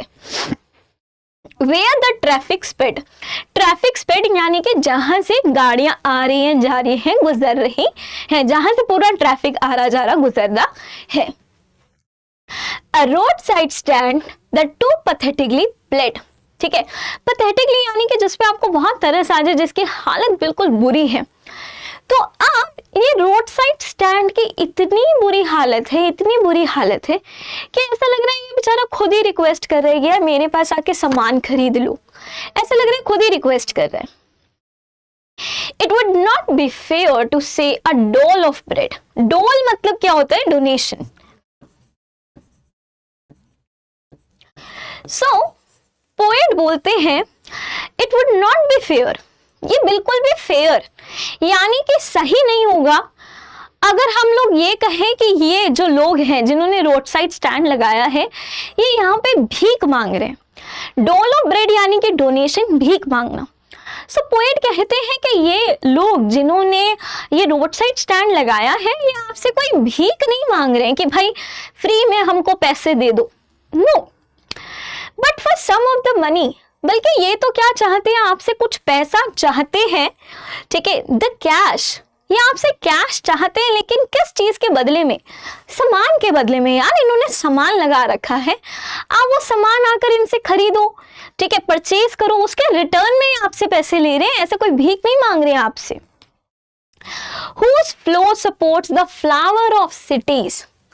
अब इसका मतलब क्या है कि जैसे शहर में लोग, ठीक है, ग्रो करते हैं, फ्लावर्स मतलब फ्लावर ऑफ सिटीज यानी कि वहां के लोग जिस तरीके से ग्रो करते हैं, ऐसे ये लोग भी तो ग्रो करना चाहते हैं। अब जैसे मैंने आपको स्टार्टिंग में बताया कि सिटी में क्या होता है, एक का जो एक्सपेंस है, ठीक है, वो दूसरे की क्या बनेगी? इनकम बनेगी। एक का खर्चा दूसरे की कमाई बनेगी ना, तो फिर इसी तरीके से पैसा रोल इन होगा, ठीक है। लेकिन गांव में ऐसा नहीं हो रहा है ना। ये जिन लोगों ने रोड साइड स्टैंड लगाया, ये सेम चीज चाहते हैं कि जिस तरीके से जो फ्लो, कौन से फ्लो की बात हो रही है यहाँ पे? Cash flow. ये चाहते हैं कि जो पैसा सिटी में फ्लो होता है, ठीक है, वैसे ही हमारे यहाँ पे भी फ्लो हो, लोग खर्चा करें ताकि हमें थोड़ा पैसा मिले, ठीक है, एंड उस पैसे से हम ग्रो करें। तो इसमें कुछ गलत सोच रहे हैं क्या? नहीं ना। फ्रॉम सिंकिंग एंड विदरिंग फेंट, अब इसका मतलब क्या है? Prevents it from any business failure, यानी कि अगर शहरों में पैसा इस तरीके से घूमेगा नहीं, उसका फ्लो नहीं होगा, तो क्या होगा? सब लोगों के जो बिजनेस है ठप पड़ जाएंगे, फेलियर हो जाएगा उसका, सब किसी की कोई कमाई नहीं होगी। तो कैश फ्लो बेसिकली क्या कर रहा है? सिटी में जितने भी लोग हैं उनको फेलियर से बचा रहा है, उनके बिजनेसेस को बचा रहा है ना। खर्चा कोई कर रहा है तभी तो दूसरे की इनकम हो रही है, फिर वो भी आगे जाके खर्चा करेगा तो वो किसी और की इनकम करवाएगा, है ना। तो पॉइंट कहते हैं कि जो रोड साइड स्टैंड के जो ऑनर्स हैं, यानी कि जिन्होंने रोड साइड स्टैंड लगाया है, वो चाहते हैं कि जो पैसा सिटी में घूम रहा है, जो सिटी के लोगों को मदद कर रहा है ग्रो करने में, जो सिटी के लोगों को डूबने से बचा रहा है, वही पैसा उनको भी मिले। और वो कोई भीख नहीं मांग रहे, वो क्या कर रहे हैं? अपने रोड साइड स्टैंड पे सामान बेच रहे हैं, उसके बदले वो ये चीज चाहते हैं। Okay, so first stanza is clear to everyone, ठीक है। आगे चलते हैं। The polished traffic. अब पॉलिश्ड यानी कि सिटी में रहने वाले अमीर लोग, ट्रैफिक मतलब जो वहां से जा रहे हैं। The polished traffic passed with the mind ahead, mind ahead यानी कि सिटी के लोग जो गाड़ियों में जा रहे हैं, उनका तो मतलब एक माइंड एकदम आगे है। माइंड अहेड यानी कि वो अपना एक आइडिया लेके चल रहे हैं कि यार हाँ हमें तो यहाँ पे जाना है, ठीक है। तो उनके मन में, उनके दिमाग में उनका एक प्लान है, ठीक है। अब ये लोग क्या करते हैं? रोड साइड स्टैंड वालों को इग्नोर कर देते हैं, मतलब कि ये अपनी गाड़ियां चला रहे हैं और ये बिल्कुल भी अटेंशन नहीं देते, बिल्कुल भी ध्यान नहीं देते। किन पर? रोड साइड स्टैंड वालों पे बिल्कुल ध्यान नहीं देते, ये बस अपना एक सीधा दिमाग लेके चलते जा रहे हैं। और if ever aside a moment, या कभी कभी ऐसा हो गया गलती से कि इनका ध्यान चला गया रोड साइड स्टैंड वाले लोगों पे, देन आउट ऑफ सॉर्ट्स यानी कि ये बहुत इरिटेटेड होते हैं। गाड़ियों में जो जा रहे हैं ये लोग बहुत इरिटेटेड होते हैं, बहुत ऐसे मतलब इरिटेशन हो रही होती है उनको। किस चीज को लेकर? At having the landscape marred with the artless paint, ठीक है। लैंडस्केप क्या मतलब? जैसे मान लो कि ये रोड साइड स्टैंड लगा हुआ है यहाँ पर,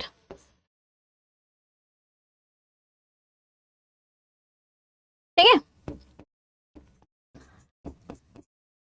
ये इन्होंने मान लो कि अपना ठेला वेला लगा रखा है और इसके जो पीछे है ना, वो मतलब बहुत ही एक सुंदर, मतलब वहां से ऐसे माउंटेन्स वगैरह दिख रहे हैं, है ना।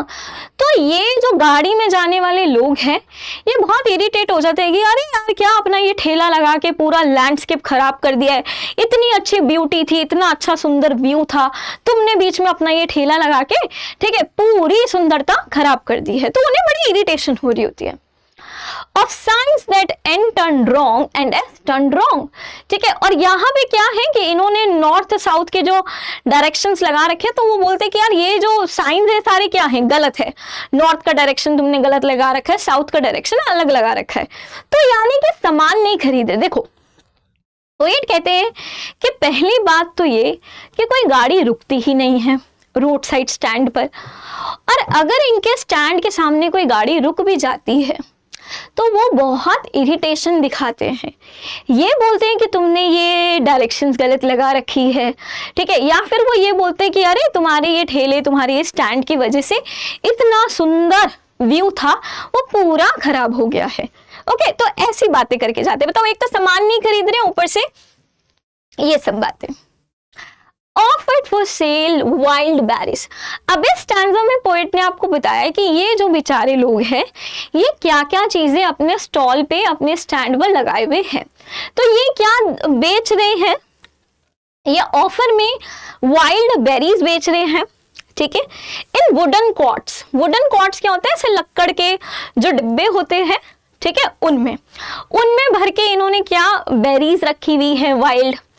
Crook necked golden squash. ठीक है, ये रहा क्रुक नेक्ड, मतलब जिनकी ऐसे गर्दन थोड़ी मुड़ी हुई है, जैसे इनकी आप देख सकते हो। So this is golden squash, ये बेच रहे हैं वो विथ सिल्वर वॉट्स, और इनके ऊपर क्या है ना, हल्की हल्की व्हाइट कलर की लाइनिंग है। ठीक है, सफेद रंग की लाइनिंग है। और beauty rest in a beautiful mountain scene. तो पोएट बोलते हैं इनको, मतलब उनको ना, पोएट को अंदर से बहुत गुस्सा आ रहा है। तो पोएट इज लाइक कि यार ये बेचारे गरीब लोग, ठीक है, ये बेचारे रोड साइड के जो स्टैंड के ऑनर्स है, ये क्या कर रहे हैं, ये तो तुम लोगों को प्रोडक्ट ही तो दे रहे हैं, वाइल्ड बेरीज बेच रहे हैं, स्क्वॉश बेच रहे हैं, ठीक है, लेकिन तुम लोग ये नहीं खरीदते हो, है ना। सिटी के जो लोग हैं जो वहां से गुजर रहे हैं वो ये सब नहीं खरीदते हैं।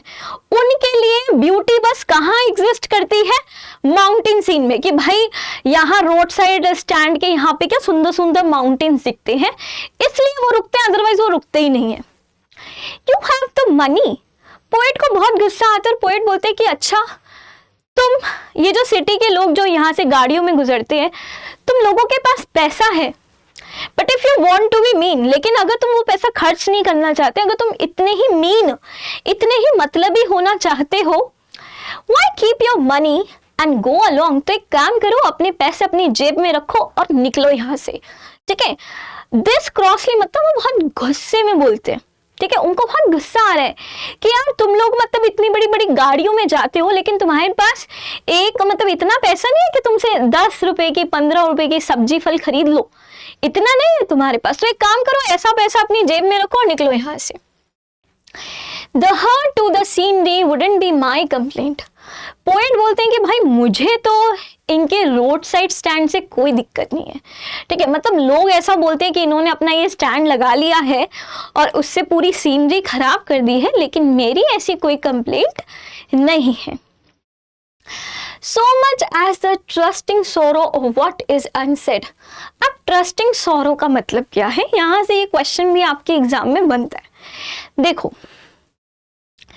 ये जो स्टैंड के ऑनर्स है, इन्हें ऐसा विश्वास था कि जो सिटी में रहने वाले लोग हैं, जब वो यहाँ से निकलेंगे अपनी गाड़ियों में, तो वो हमारे स्टैंड पे रुकेंगे, हमसे सामान खरीदेंगे, हमें कैश मिलेगा। तो उन्हें क्या था, ट्रस्ट था।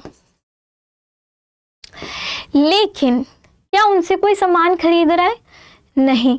तो उनका ये जो ट्रस्ट है किस में बदल गया, सौरों में, है ना। सो trusting सौरों। Here far from the city we make our roadside stand. तो ये जो रोड साइड स्टैंड के लोग हैं, ये बोलते हैं कि सिटी से इतना दूर हमने रोड साइड स्टैंड अपना लगाया है, and ask for some city money, और हम बस क्या चाहते हैं कि हमें वो पैसा मिल जाए, हमें भी वो मनी मिले, टू फील इन हैंड, ताकि हम भी तो पैसे को अपने हाथों में फील कर सके ना। To try if it will not make our being expand, और मतलब जैसे कि हम देखते हैं कि यार लोग ग्रो करते हैं, ऐसे हम भी तो एक्सपेंड, ग्रो करना चाहते हैं, जीवन में आगे बढ़ना चाहते हैं। हमारी तो बिल्कुल ही तरक्की नहीं हो रही है, तरक्की तो छोड़ो, खाने के ही पैसे नहीं है। And give us the life of the moving pictures promise. Moving pictures मतलब इस तरीके से जब हम सिनेमा में देखते हैं ना कि यार मतलब शहर के लोग ऐसे कमाते हैं, ग्रो करते हैं, सपने पूरे करते हैं, तो हम भी ऐसा सब कुछ करना चाहते हैं, लेकिन हम तो नहीं कर पा रहे हैं क्योंकि हमें बिल्कुल ही पैसा नहीं मिल रहा है। That the party in power is set to keeping from us. Party in power यानी कि जो भी पॉलिटिकल पार्टी होती है, जो सत्ता में होती है, वो हमें ऐसा प्रॉमिस करती है कि तुम हमें वोट दो, ठीक है, एंड हम तुम्हें ग्रो करवाएंगे, लेकिन वो भी ऐसा नहीं करवाते हैं, वो उल्टा हमारा ही फायदा उठा के चले जाते हैं। It is in the news that all these pitiful किन मतलब एक जैसे लोग, रिश्तेदार, रिलेटिव्स, ठीक है, तो वो बोलते हैं रोड साइड स्टैंड के ओनर्स कि अभी ना न्यूज में ऐसी खबर आ रही थी कि ये जितने भी रोड साइड स्टैंड के ओनर्स हैं, जितने भी ऐसे लोग हैं, किन है, रिश्तेदार हैं, इन सब को, ठीक है, are to be bought out and mercifully gathered। तो मतलब ये जितने भी मतलब जहां पे भी ये लोग रहते हैं, ठीक है, इनकी जो भी झोपड़ियां वगैरह है, उस सारी जगह को कौन खरीद लेगी? सरकार खरीद लेगी, वो पॉलिटिकल पार्टी खरीद लेगी, एंड फिर बड़ी खुशी खुशी, बड़ा ही mercifully gathered उन सब को इकट्ठा कर देगी। कहां पे? एक गांव में। यानी कि न्यूज में ऐसा दिखाया जा रहा था कि XYZ पॉलिटिकल पार्टी है और वो आपकी जगहों को खरीद लेगी और आप सबको फिर कहाँ शिफ्ट कर दिया जाएगा? एक गांव में शिफ्ट कर दिया जाएगा जहां बड़े आराम से रहना, नेक्स्ट टू द थिएटर। और आपके घरों के पास में क्या होंगे? थिएटर्स होंगे, है ना, एंड द स्टोर, दुकानें होंगी, where they won't have to think for themselves anymore। और फिर वहां पे इन रोड साइड स्टैंड के जो ओनर्स हैं, इन्हें किसी बात की चिंता करने की जरूरत नहीं होगी, सब कुछ इन्हें ऐसा प्रोवाइड किया जाएगा। लेकिन ये सिर्फ बातें इनसे की जा रही है, एक्चुअली में इन्हें ऐसा कुछ भी नहीं मिल रहा है। Okay, while greedy good doers, अब greedy मतलब लालची, गुड डूअर्स यानी कि जो ऐसा बोलते हैं कि हम आपका अच्छा करेंगे, मतलब होते अंदर से लालची हैं, लेकिन बाहर से ऐसा दिखाएंगे कि हम तो आपका भला चाहते हैं, हम तो आपकी अच्छा, मतलब हम बहुत अच्छे लोग हैं, हम कुछ अच्छा करना चाहते हैं। बेनिफिसेंट बीस्ट ऑफ प्रे, तो पोएट बोलते हैं कि ये लोग जो अपने आप को अच्छा दिखाते हैं, ठीक है, जो ऐसा समझते हैं कि यार मतलब जो ऐसा अच्छा होने की एक्टिंग करते हैं बट एक्चुअली में अच्छे नहीं होते, ये लोग कैसे होते हैं? बड़े लालची होते हैं और ये ना जानवर की तरह होते हैं, ठीक है। बेस्ट ऑफ प्रे यानी कि होता है ना, एक जानवर दूसरे जानवर को मारता है अपने फायदे के लिए, तो ये उसी तरीके के जानवर है। बेनिफिसेंट मतलब जिन्हें फायदा मिले, तो ये अपने फायदे के लिए रोड साइड स्टैंड के जो ओनर्स हैं, जिन्होंने अपना ये स्टैंड लगा रखा है, उन्हें बेवकूफ बनाते हैं, उनका फायदा उठाते हैं। Swarm over their lives enforcing benefits, enforcing benefits मतलब एकदम ऐसे झुंड में आते हैं ये लोग, ठीक है, और इन लोगों को ना ऐसे जबरदस्ती के फायदे देंगे, मतलब कि इन्हें बोलेंगे तुम्हारे घर के बाहर थिएटर होगा, तुम्हारे घर के बाहर ऐसे दुकानें होंगी जहां से तुम आराम से सामान खरीद सकते हो। लेकिन एक बात बताओ, क्या इन गरीब लोगों को ये बेनिफिट्स चाहिए? नो, उन पे ये बेनिफिट्स थोपे जा रहे हैं। एनफोर्सिंग मतलब जबरदस्ती के बेनिफिट्स इनको दिए जा रहे हैं। उनको ये थोड़ा ना चाहिए, उनको क्या चाहिए? उनको पैसा चाहिए जिससे वो थोड़ा ग्रो कर सके, उनको चाहिए कि उनके बच्चों के लिए अच्छी एजुकेशन प्रोवाइड की जाए, उनको जॉब अपॉर्चुनिटीज चाहिए, उन्हें ये थोड़ा ना चाहिए कि घर के बाहर थिएटर हो। अरे थिएटर में तो तभी जा पाएंगे ना जब वो कुछ कमा रहे होंगे। सो इन्हें, ठीक है, जबरदस्ती के बेनिफिट्स दिए जाते हैं, मतलब सबसे दिए भी नहीं जाते, बोला जाता है कि हम तुम्हारी लाइफ में ऐसा ऐसा कर देंगे। स्वॉर्म ओवर देयर लाइफ्स मतलब कि जबरदस्ती इन लोगों की लाइफ में दखल अंदाजी की जाती है। ओवरवेलमिंग इंट्रूजन, इंट्रूजन मतलब कि दखल अंदाजी की जाती है, ठीक है, जैसे वो कीड़ों का झुंड नहीं आता पूरा, स्वॉर्म ऑफ इंसेक्ट्स, है ना, तो जैसे कीड़ों का झुंड आता है, ऐसे ये रिच लोग, ये पॉलिटिकल पार्टी वाले इन लोगों की लाइफ में जबरदस्ती घुस जाते हैं और इन्हें बोलते हैं कि नहीं नहीं नहीं नहीं, हम आपको ये करके देंगे, फलाना करके देंगे, ढिमकाना करके देंगे।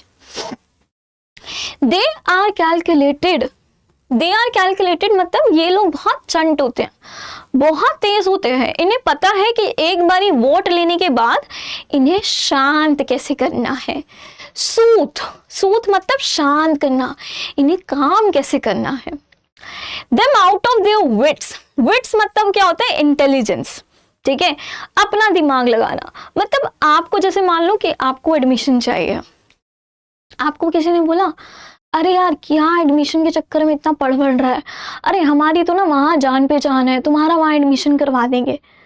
तो बेसिकली आपके साथ में क्या हुआ कि आपका जो इंटेलिजेंट माइंड था अब वो डल हो जाएगा, अब आप पढ़ोगे ही नहीं, आपको लग रहा है कि हाँ जान पहचान से एडमिशन हो जाएगा। ऐसे ही इन गरीब लोगों के साथ में किया जाता है। इनको बोलते हैं कि अरे तुम कोई टेंशन मत लो, ठीक है, तुम्हारा सब हम करेंगे ना, हम बैठे हैं, तुम्हारी फुल मदद करेंगे, ये करेंगे वो करेंगे। बट एक्चुअली में क्या होता है कि ये लोग जो फायदा उठाते हैं, ठीक है, ये जो अमीर लोग हैं या जो पॉलिटिकल पार्टीज होती है इतनी मैन्युपुलेटिव होती है कि आपके इनके दिमागों से खेल लेती है, इनके दिमाग को क्या कर देती है, डल कर देती है कि अरे नहीं नहीं नहीं आप तो शांत बैठो, आप कुछ मत करो, ठीक है, हम है ना, हम है। And by teaching them how to sleep they sleep all day, ठीक है। और इन्हें क्या बोला जाता है कि नहीं नहीं आप तो कोई टेंशन मत लो, आप मस्त अपना सो, आप आराम करो पूरा टाइम, है ना, ऐसे कोई दिक्कत वाली बात नहीं है, सब हम सारा कुछ देख लेंगे, ठीक है। Destroy their sleeping at night the ancient way. लेकिन हम सबको पता है कि गांव के जो लोग होते हैं वो ऐसे नहीं होते। मतलब अगर हम गांव के क्या, अगर हम किसी को भी देखें तो कोई भी अपनी लाइफ में इतना डल नहीं बैठता है ना। खासकर अगर हम रूरल पीपल की बात करें, जो हमारे किसान होते हैं, उनको तो बल्कि आदत होती है कि वो पूरा दिन हार्ड वर्क करते हैं, है ना। तो उनके ऐसा नहीं होता कि भाई उन्हें सोना है, उन्हें आराम फरमाना है ना। अब जब ये लोग आके ऐसी बातें करते हैं, जब ये रिच लोग आके ऐसे झूठे दावे करते हैं कि हम आपको ये देंगे वो देंगे, आप बस आराम से सो, तो बेसिकली हो क्या रहा है, इन लोगों का जो स्लीपिंग पैटर्न है, जो बेचारे हमारे गरीब रोड साइड स्टैंड के ओनर्स हैं, उनका जो पुराना तरीका है सोने का रात में, वो क्या हो जाता है, डिस्टर्ब हो जाता है ना। एक तो वो पूरी रात सोचते रहते हैं कि अच्छा हमें ये मिलेगा वो मिलेगा, है ना। प्लस वो क्या, उनको बोला जाता है कि तुम लोग मेहनत मत करो, तुम लोग बस क्या करो, सो, तुम आराम करो। तो उनका क्या है, स्लीपिंग पैटर्न यहाँ पे डिस्टर्ब हो जाता है, ठीक है। क्लियर है बच्चे यहाँ तक सारा। Sometimes I feel myself I can hardly bear। अब यहाँ पे I कौन है, पोएट है। पोएट बोलते हैं कि कभी कभी ना तो मुझे खुद ऐसा लगता है, I feel myself, मुझे खुद ऐसा लगता है, I can hardly bear, bear यानी कि बर्दाश्त नहीं कर पा रहा हूँ मैं अब, मैं से अब। और ये सब देख कर कि ये बेचारे गरीब रोड साइड स्टैंड जिन्होंने लगा रखा है, इनके साथ में इतना बुरा हो रहा है, ये सब देख के मेरे से तो बिल्कुल सहा नहीं जाता है। The thought of so much childish longing, ठीक है, जैसे एक छोटा बच्चा होता है ना, जैसे वो खिलौने के पीछे रो रहा होता है, खिलौने के पीछे भाग रहा होता है, ऐसे ही ये बेचारे रोड साइड स्टैंड के ऑनर्स भी, ठीक है, ऐसे एक छोटे बच्चे की तरह, ठीक है, पैसे के पीछे ऐसे हो रहे कि यार कोई तो आके हमसे सामान खरीद ले ताकि हम भी थोड़ा सा ग्रो कर जाए, हम भी तो वो पैसे को अपने हाथों में फील करके देखें। तो एकदम बच्चे की तरह ये रोड साइड स्टैंड के जो लोग हैं, ये ऐसे बच्चों की तरह ही पैसे की ख्वाहिश कर रहे हैं। लेकिन इनकी ये जो ख्वाहिश है, इनके जो सारे सपने हैं, ये जो इनकी इच्छाएं हैं, लॉन्गिंग यानी कि डिजायर, इच्छा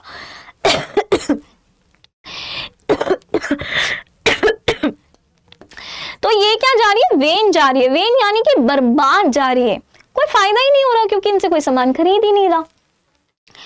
the sadness that lurks, lurks मतलब छुपा होना, ठीक है। तो ये जो, अब देखो इनसे कोई सामान नहीं खरीद रहा है तो ये बेचारे बहुत उदास है।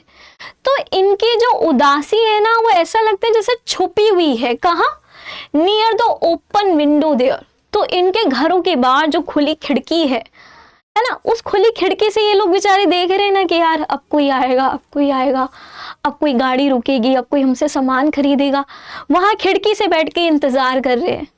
तो ऐसा लग रहा है कि इन बेचारों की जो उदासी है ना, वो छुपी हुई है वहीं पे खिड़की पे।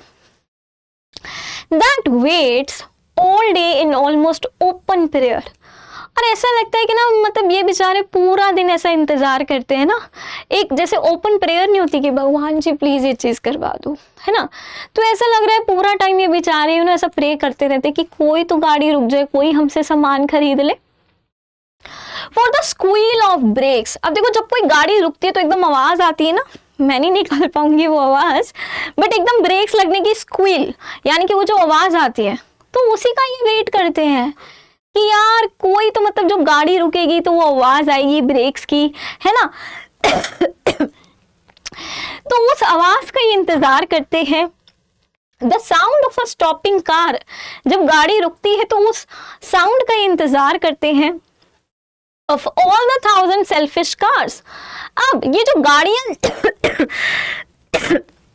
सॉरी ये जो गाड़ियां जा रही हैं ये सेल्फिश गाड़ियां हैं। सेल्फिश गाड़ियों को सेल्फिश क्यों बोला गया है?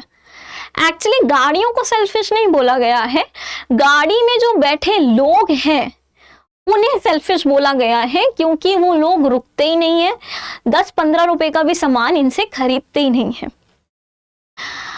Just want to inquire what a farmer's prices are, तो पोएट बोलते हैं कि हजारों में से मतलब हजार मतलबी गाड़ियां आती होंगी जाती होंगी, उनमें से कोई एक गाड़ी रुकती है, तो वो एक गाड़ी भी क्यों रुकती है उसका रीजन सुनो।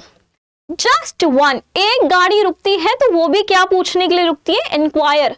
इंक्वायर यानी कि पूछने के लिए रुकती है कि भाई अरे ये दाम क्या है इनका, ठीक है, मतलब तुमने ये सामान लगा रखा है, इसका प्राइस क्या है। मतलब बहुत हर्ट होता है ना कि आप भाई किसी के पास जाओ, उससे बोलो कि अच्छा भैया ये कितने का है, वो बड़ी उम्मीद से आपको बताए कि बहन जी ये 100 रुपए का है, और आप बोलो अच्छा 100 रुपए का रखो चलो, है ना। तो यार दुख होता है। तो बस एक कोई गाड़ी रुकती है तो वो दाम पूछने के लिए रुकती है, ठीक है।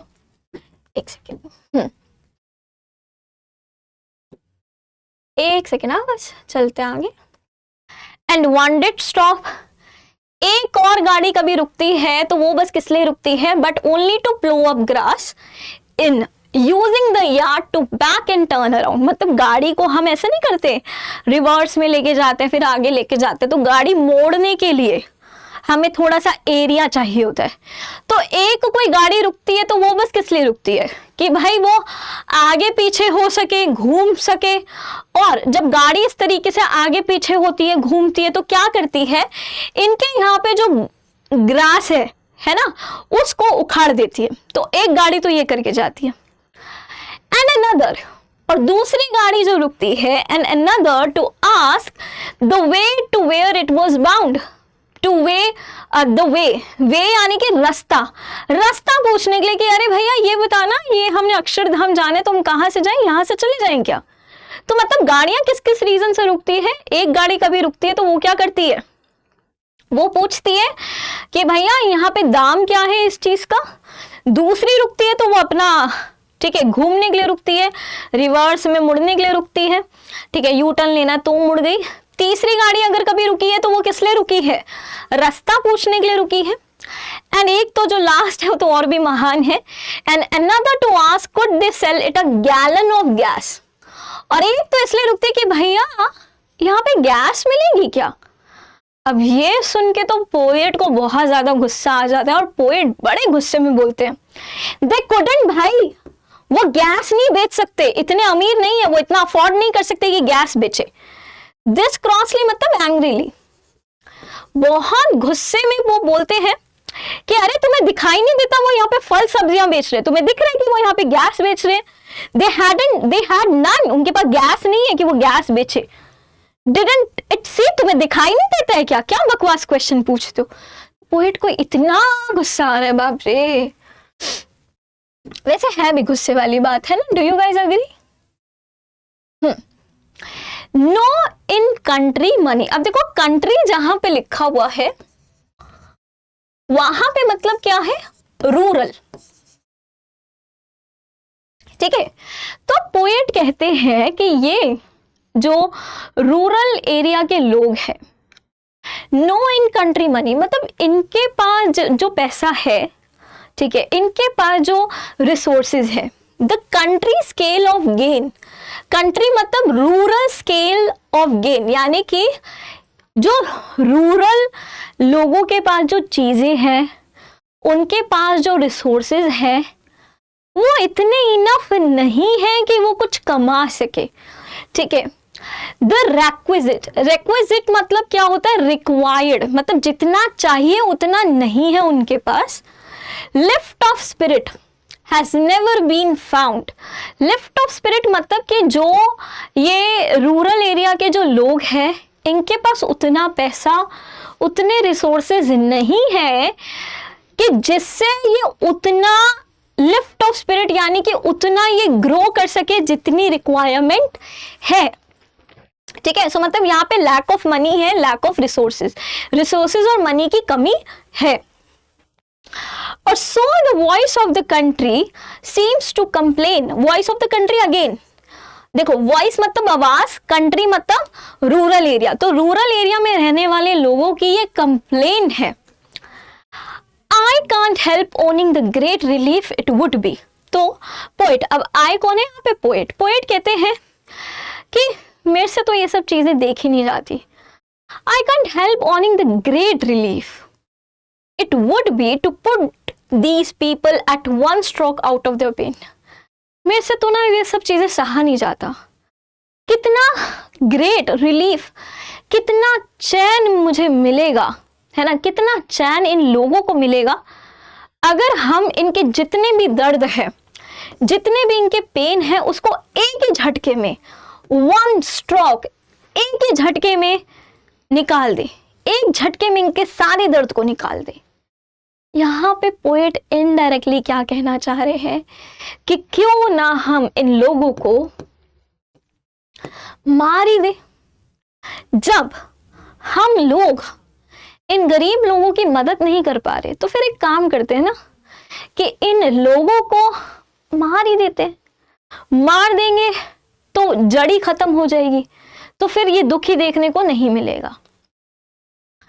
And then next day as I come back in to the same, लेकिन पोएट कहते हैं कि जब अगले दिन जब मैं अपने होश में आता हूं, सेन यानी कि होश में आना, जब मैं सेंसिबल होता हूं, जब मैं रियलिटी में सोचता हूं, I wonder how I should like you to come to me, तो मैं सोचता हूं कि यार कैसा होगा अगर आप भी मेरे पास में आओ और यही बात कहो, and offer to put me gently out of my pain, कि मुझे इन लोगों को देख के इतना दर्द हो रहा है तो आप भी मुझसे आके सेम बात ही कहो कि अच्छा आपको बहुत दर्द हो रहा है इन लोगों को देखकर, तो एक काम करते हुए यही करते हैं ना, यही रास्ता है एक, तो कैसा लगेगा मुझे, है ना। तो यहाँ पे हमारे पोएट की ये जो कविता है खत्म होती है, एंड आई होप कि आप लोगों को समझ में आया होगा। इसी के साथ हम चलते हैं अपनी नेक्स्ट कविता पे जिसका नाम है आंट जेनिफर्स टाइगर्स। तो आई होप कि आप सब एकदम रेडी है ना। ओके जी, तो फिर हम चलते हैं अपनी नेक्स्ट कविता पे जिसका नाम है आंट जेनिफर्स टाइगर्स। तो इस कविता में हमारी जो पोएटेस है उनका नाम आप बताएंगे in the comment section box कि क्या है।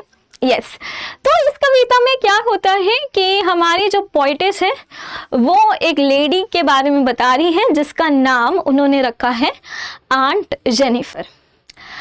आंट जेनिफर क्या कर रही है, वो एम्ब्रॉयडरी कर रही है, यानी कि वो एक कुछ ड्राइंग बना रही है एम्ब्रॉयडरी में, मतलब वो क्या कहते हैं, ठीक है ना, एम्ब्रॉयडरी कर रही है वो, और उस एम्ब्रॉयडरी में वो क्या बना रही है, टाइगर्स बना रही है। अब टाइगर्स आप लोगों को पता ही होंगे कि टाइगर्स क्या होते हैं, बड़े फियरलेस होते हैं। टाइगर किसी से डरते हैं क्या? नहीं। लेकिन जो हमारी आंट है, जो जेनिफर आंटी हमारी है, वो रियल लाइफ में ऐसी है? वो नहीं है ऐसी रियल लाइफ में। वो बेचारी बहुत डरती है अपने पति से, ठीक है, वो बिल्कुल भी फेयरलेस नहीं, वो बहुत ज़्यादा डरती हैं। एंड वो एक्चुअली में अपनी लाइफ में क्या चाहती थी? फ्रीडम, जो उनको अपनी लाइफ में कभी भी नहीं मिली। तो अब वो अपनी एम्ब्रॉयडरी के थ्रू, ठीक है, राइट, कढ़ाई बोलते ना, आई गेस शायद से, हाँ, तो अपनी उस कढ़ाई के थ्रू वो टाइगर्स बना रही है, और वो टाइगर्स ऐसे बना रही है जो बिल्कुल फियरलेस है, यानी कि आंटी को अपने जीवन में कभी भी फ्रीडम नहीं मिली, कभी वो एकदम बेखौफ होके नहीं जी, एकदम बेबाक होके नहीं जी पाई। तो इसलिए वो अपनी इच्छा प्रकट कर रही है, अपनी इच्छा दिखा रही है टाइगर्स बना के। वो टाइगर्स ऐसे बना रही है जैसे वो खुद अपने जीवन में होना चाहती थी। वो खुद तो अपने पति से बहुत डरती है, लेकिन जो टाइगर्स वो बना रही है वो बिल्कुल बेबाक है, किसी से नहीं डरते। और ऐसा ही जीवन वो चाह रही थी। यानी कि आंटी जो चाहती थी वो उनको मिल तो नहीं पाया, लेकिन अब अपनी ड्राइंग में, अपनी एम्ब्रॉयडरी में वो जो चाहती थी वो उस चीज को बना रही है। ओके, तो स्टार्ट करते हैं with line by line explanation of this poem. Aunt Jennifer's tigers prance. Prance मतलब क्या होता है? चलना या चलना, ठीक है, वॉक करना। तो आंटी, हमारी जो जेनिफर आंटी है, उनके जो टाइगर्स है, यानी कि एम्ब्रॉयडरी में जो वो टाइगर बना रही है ना, कहाँ गया, ये रहा, ठीक है। तो वो जो टाइगर्स बना रही है वो क्या मतलब ऐसे बना रही है कि जैसे टाइगर एकदम वॉक कर रहे हैं अक्रॉस अ स्क्रीन। स्क्रीन क्या है? जिस भी कपड़े पे यूं ना वो एम्ब्रॉयडरी कर रही है, कढ़ाई कर रही है, उस पे वो ऐसा बना रही है। Bright topaz denizens of a world of green. World of green यानी कि फॉरेस्ट में मिलते हैं टाइगर, ठीक है। और आंटी ने बैकग्राउंड के कौन से कलर का रखा है? ग्रीन कलर का रखा है। इसलिए देखो ना, ग्रीन कलर का बैकग्राउंड है, ग्रीन कलर का बैकड्रॉप है, यानी कि बैकग्राउंड है, उसमें एकदम पीले रंग का क्या है? टाइगर है। ब्राइट टोपाज, टोपाज होता है ये, ठीक है। डेनिजन यानी कि सिटीजन, ठीक है। तो सिटीजन होता है ना टाइगर अपने फॉरेस्ट का। तो ऐसे ही वो एक टाइगर बना रही है, ठीक है, जो बिल्कुल कौन से कलर का है? ब्राइट येलो कलर का है, जैसे टोपाज का कलर होता है, बिल्कुल वैसे रंग का है। They do not fear the men। अब दे कौन है यहाँ पे? टाइगर। और ये जो टाइगर्स वो बना रही है, इन्हें मेन से, ह्यूमन बीइंग से बिल्कुल डर नहीं लगता, बेखौफ है ये, ठीक है। यानी कि यहाँ पे देखो पोएटेस दिखा रही है कि आंट जेनिफर वो खुद तो अपने पति से डरती हैं, लेकिन जो टाइगर्स वो बना रही है वो किसी से नहीं डरते हैं। Beneath the tree, they pace in sleek chivalric certainty, ठीक है। और ये जो टाइगर्स है ना, ये वॉक कर रहे हैं, पेस यानी कि ये चल रहे हैं, वॉक कर रहे हैं, ठीक है। इन स्लीक, बहुत ही सुंदर तरीके से, इनका अपना एक ऑरा है, इनकी अपनी एक शान है, उसमें बहुत ही एलिगेंट, बहुत ही सुंदर तरीके से ये वॉक कर रहे हैं। शिवैलरिक यानी कि कर्टियस, ठीक है, ये देख रहे हैं, मतलब बहुत ही ज्यादा क्या है, इनका अपना एक ऐसा रुतबा है, क्योंकि हमें पता है फॉरेस्ट में टाइगर की वैल्यू क्या होती है। लेकिन क्या यही स्टेटस, क्या यही ऑरा, आप बोलोगे, मतलब आजकल की जनरेशन में ऑरा बोला जाता है ना, कि भाई क्या यही रुतबा, ये रेपुटेशन उनकी अपने घर में है? नहीं, अपने घर में वो बहुत डर के जीती है, ठीक है। सो आप समझे, टाइगर्स जो वो बना रही हैं वो बहुत ही सुंदर तरीके से चल रहे हैं और उनका अपना एक रेपुटेशन है, ठीक है, एंड बहुत ही अच्छे से वो चल रहे हैं। लेकिन अगर हम आंटी की बात करें, जेनिफर आंटी की बात करें, तो हमारी जो जेनिफर है वो अपने ही घर में डर डर के जी रही है। Okay, next, aunt Jennifer's fingers fluttering. Fluttering मतलब ऐसे कपकपाना, ठीक है, थरथराना। अब आंट जेनिफर जब ये कढ़ाई बुनाई कर रही हैं, जब वो ये एम्ब्रॉयडरी कर रही हैं, उस वक्त उनकी जो उंगलियां हैं वो फड़फड़ा रही हैं, कपकपा रही हैं। क्यों? क्योंकि उन्हें डर लग रहा है। आंट जेनिफर जो है, उनके जो हस्बैंड है, वो इस चीज को अप्रूव ही नहीं करते। किस चीज को? एम्ब्रॉयडरी करने को। आंटी के जो अंकल है, यानी कि आंटी के जो पति देव है, ठीक है, वो इस बात पे भी गुस्सा करते हैं कि तुम एम्ब्रॉयडरी नहीं करोगी। तो आंटी जब अब एम्ब्रॉयडरी कर रही हैं उस वक्त उन्हें अपने पति से बहुत डर लग रहा है कि कहीं उनके पति ना देख ले कि ये एम्ब्रॉयडरी कर रही है, तो इसलिए जब वो एम्ब्रॉयडरी कर रही है ना तो उनके उंगलियां कप कपा रही हैं।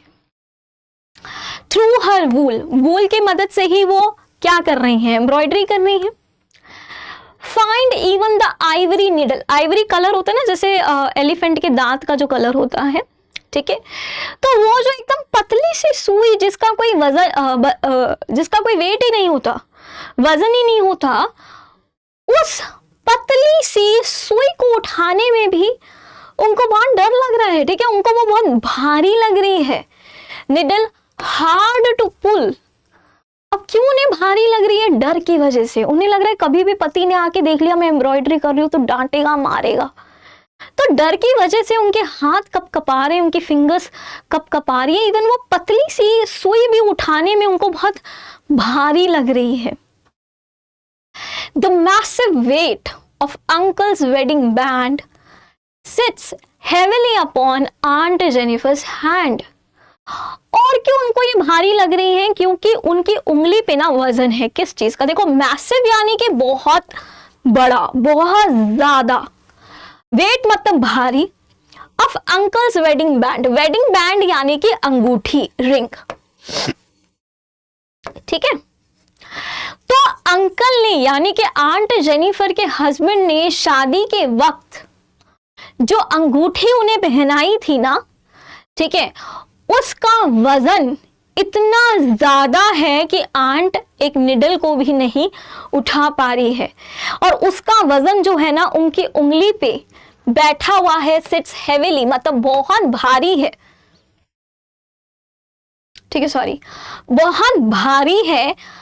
किस पे? आंट जेनिफर के हाथों पे। यानी कि जो अंगूठी है ना ये वैसे तो आपको बड़ी लाइट वेट लगेगी, ठीक है, लेकिन आंटी के हाथों पे इसका बहुत भारी वजन है। अब इस लाइन का क्या मतलब है? इसका मतलब ये है आंटी को बहुत ज़्यादा टॉर्चर किया जाता है, उन्हें बहुत ज़्यादा परेशान किया जाता है कि ये शादी की अंगूठी जो हर एक लड़की के जीवन में, हर एक सुहागन के जीवन में जो बहुत पॉजिटिविटी लाता है, जिससे उसको देखकर बहुत खुशी होती है, यही अंगूठी आंट जेनिफर के जीवन में भारीपन है, ठीक है, बोझ है, क्योंकि जब से उनकी शादी हुई है, ठीक है, तब से उनको टॉर्चर किया जा रहा है। तो इस वजह से ये अंगूठी उन पर, उनके हाथों पे बहुत भारी है, उनकी उस उंगली पर बहुत भारी है। When aunt is dead, her terrified hands will lie still ringed with ordeals। अब एक सेकेंड ना, इसको हम समझेंगे, एक सेकेंड रुको बस।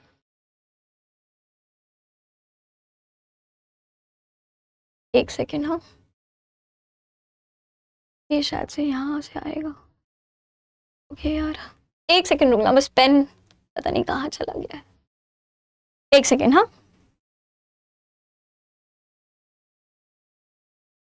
हाँ जी, तो अपना क्या पेन वेन थोड़ा सा रुक गया था, अभी ठीक है। Okay, so when aunt is dead, poetess बोलते हैं कि जब आंटी की डेथ हो जाएगी ना, her terrified hands will lie still ringed with ordeals। अब ordeals वर्ड का मीनिंग समझना। ordeal वर्ड्स का मीनिंग क्या होता है? अनप्लेजेंट एक्सपीरियंसेस, यानी कि जो हमारे बुरे एक्सपीरियंस होते हैं उन्हें हम बोलते हैं ऑडियल्स। अब आंटी के साथ लाइफ में बहुत बुरा हुआ है शादी के बाद। आंटी के ऊपर शादी की बहुत एक्सट्रीमली बहुत ज़्यादा रिस्पॉन्सिबिलिटीज डाल दी, मतलब शादी का उनके ऊपर एक बोझ आ गया, उनको बहुत ज़्यादा टॉर्चर किया गया। इतना ज़्यादा टॉर्चर किया गया कि आंटी की जब डेथ भी हो जाएगी ना, तब भी शायद आप कह सकते हो कि वो डर तब निकलेगा। अभी जीते जी तो आंटी के वहां से वो डर निकलेगा ही नहीं, प्लस जब आंटी मर भी जाएंगी ना, तो वो डर, वो खौफ, उनका वो बुरा समय, ठीक है, वो अनप्लेजेंट एक्सपीरियंसेस इतने ज्यादा हैं कि मरने के बाद भी वो अंगूठी का जो बोझ है उन पे बना रहेगा। इतना ज्यादा एक्सट्रीमली उनको टॉर्चर किया गया है, इतना ज्यादा उनके साथ शादी में बुरा हुआ है। The tigers in the panel, लेकिन जो टाइगर्स वो बना रही हैं अपने उस कपड़े पर, एम्ब्रॉयडरी जो कर रही है, that she made, will go on prancing। देखो आंटी की डेथ हो जाएगी, आंटी शायद से मरने के बाद भी उस डर से बाहर नहीं निकल पाएगी, मतलब डर इतना ज्यादा लेवल का है कि मरने के बाद भी रहेगा वो, ठीक है। लेकिन जो टाइगर्स आंटी बना रही हैं, आंट जो टाइगर्स बना रही हैं, वो टाइगर्स हमेशा इवन उनके डेथ के बाद भी प्रांस यानी कि वॉक करते रहेंगे, ठीक है, प्राउड, एकदम प्राउडली, ठीक है, बिना किसी डर के, एंड अनअफ्रेड। उन्हें किसी बात का डर नहीं होगा, क्योंकि वो तो उनकी एम्ब्रॉयडरी है ना, एम्ब्रॉयडरी में तो वो जैसा बना के जाएंगी वो हमेशा वैसा ही रहेगा। तो इसलिए आंटी बिल्कुल फियरलेस टाइगर्स बना रही है। बेसिकली मतलब क्या है, आंटी हमेशा से फ्रीडम चाहती थी, फियरलेस जीना चाहती थी, लेकिन आंटी को कभी ऐसा मिला ही नहीं, ठीक है। शादी में उनको इतना टॉर्चर किया गया कि अब अपनी इच्छाएं वो एम्ब्रॉयडरी के थ्रू दिखा रही हैं, वो ऐसे टाइगर्स बना रही हैं, ठीक है, ऐसे टाइगर्स बना रही हैं जैसे वो खुद लाइफ में होना चाहती थी, ठीक है।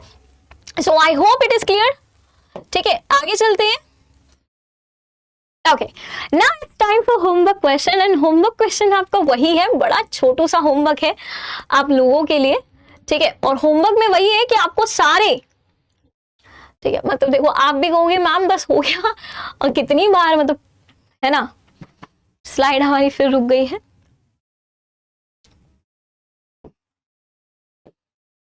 ठीक है। होमवर्क क्वेश्चन में आपका यही है कि आपको जितने भी आपकी 5 कविताएं हैं, ठीक है, उन 5 कविताओं के जो भी पोएट हैं, कवि हैं, ठीक है, पोएटेस हैं, उनके नाम आपको लिखकर बताने हैं कमेंट सेक्शन में। एंड सेशन कैसा लगा हो सो प्लीज ये भी बिल्कुल बताइएगा, ओके। चलिए आ गई है स्क्रीन हमारी, तो हम देख ही लेते हैं। ओके, सो हमारा है कि हमारी 5 कविताएं हैं, माई मदर एट 66। आपको कमेंट सेक्शन में बताना है कि इनके पोएटेस कौन है, ठीक है। कीपिंग क्वाइट ये किसने लिखी है, थिंग ऑफ ब्यूटी के कौन है, aunt Jennifer's tigers, and a road side stand. तो आपको यही बताना है कमेंट सेक्शन में कि इन सारे कविताओं के जो पोएट हैं वो कौन है, ठीक है। सेशन कैसा लगा हो जरूर बताइएगा इन द कमेंट सेक्शन। आपके जो सजेशन है, सजेशन माने कि आप क्या चाहते हो कि नेक्स्ट वीडियो मैम कौन से टॉपिक पे बनाए, तो वो भी आप बताइएगा। एंड होमवर्क प्लीज जरूर कीजिएगा, ठीक है। सो आई वांट कि जब मैं कमेंट सेक्शन देखूं तो उसमें आपका होमवर्क जरूर होगा, ठीक है। थैंक यू सो मच, मिलते हैं नेक्स्ट सेशन में, and please subscribe to our channel, and Kusum ma'am की वीडियोस सारी जरूर देखना अगर आपको इंग्लिश में इस बारी बहुत अच्छा स्कोर करना है तो, ठीक है। मिलते हैं नेक्स्ट क्लास में। अब एग्जाम की तैयारी को और बेहतर करने के लिए हमारे चैनल को लाइक, शेयर और सब्सक्राइब करना ना भूलें।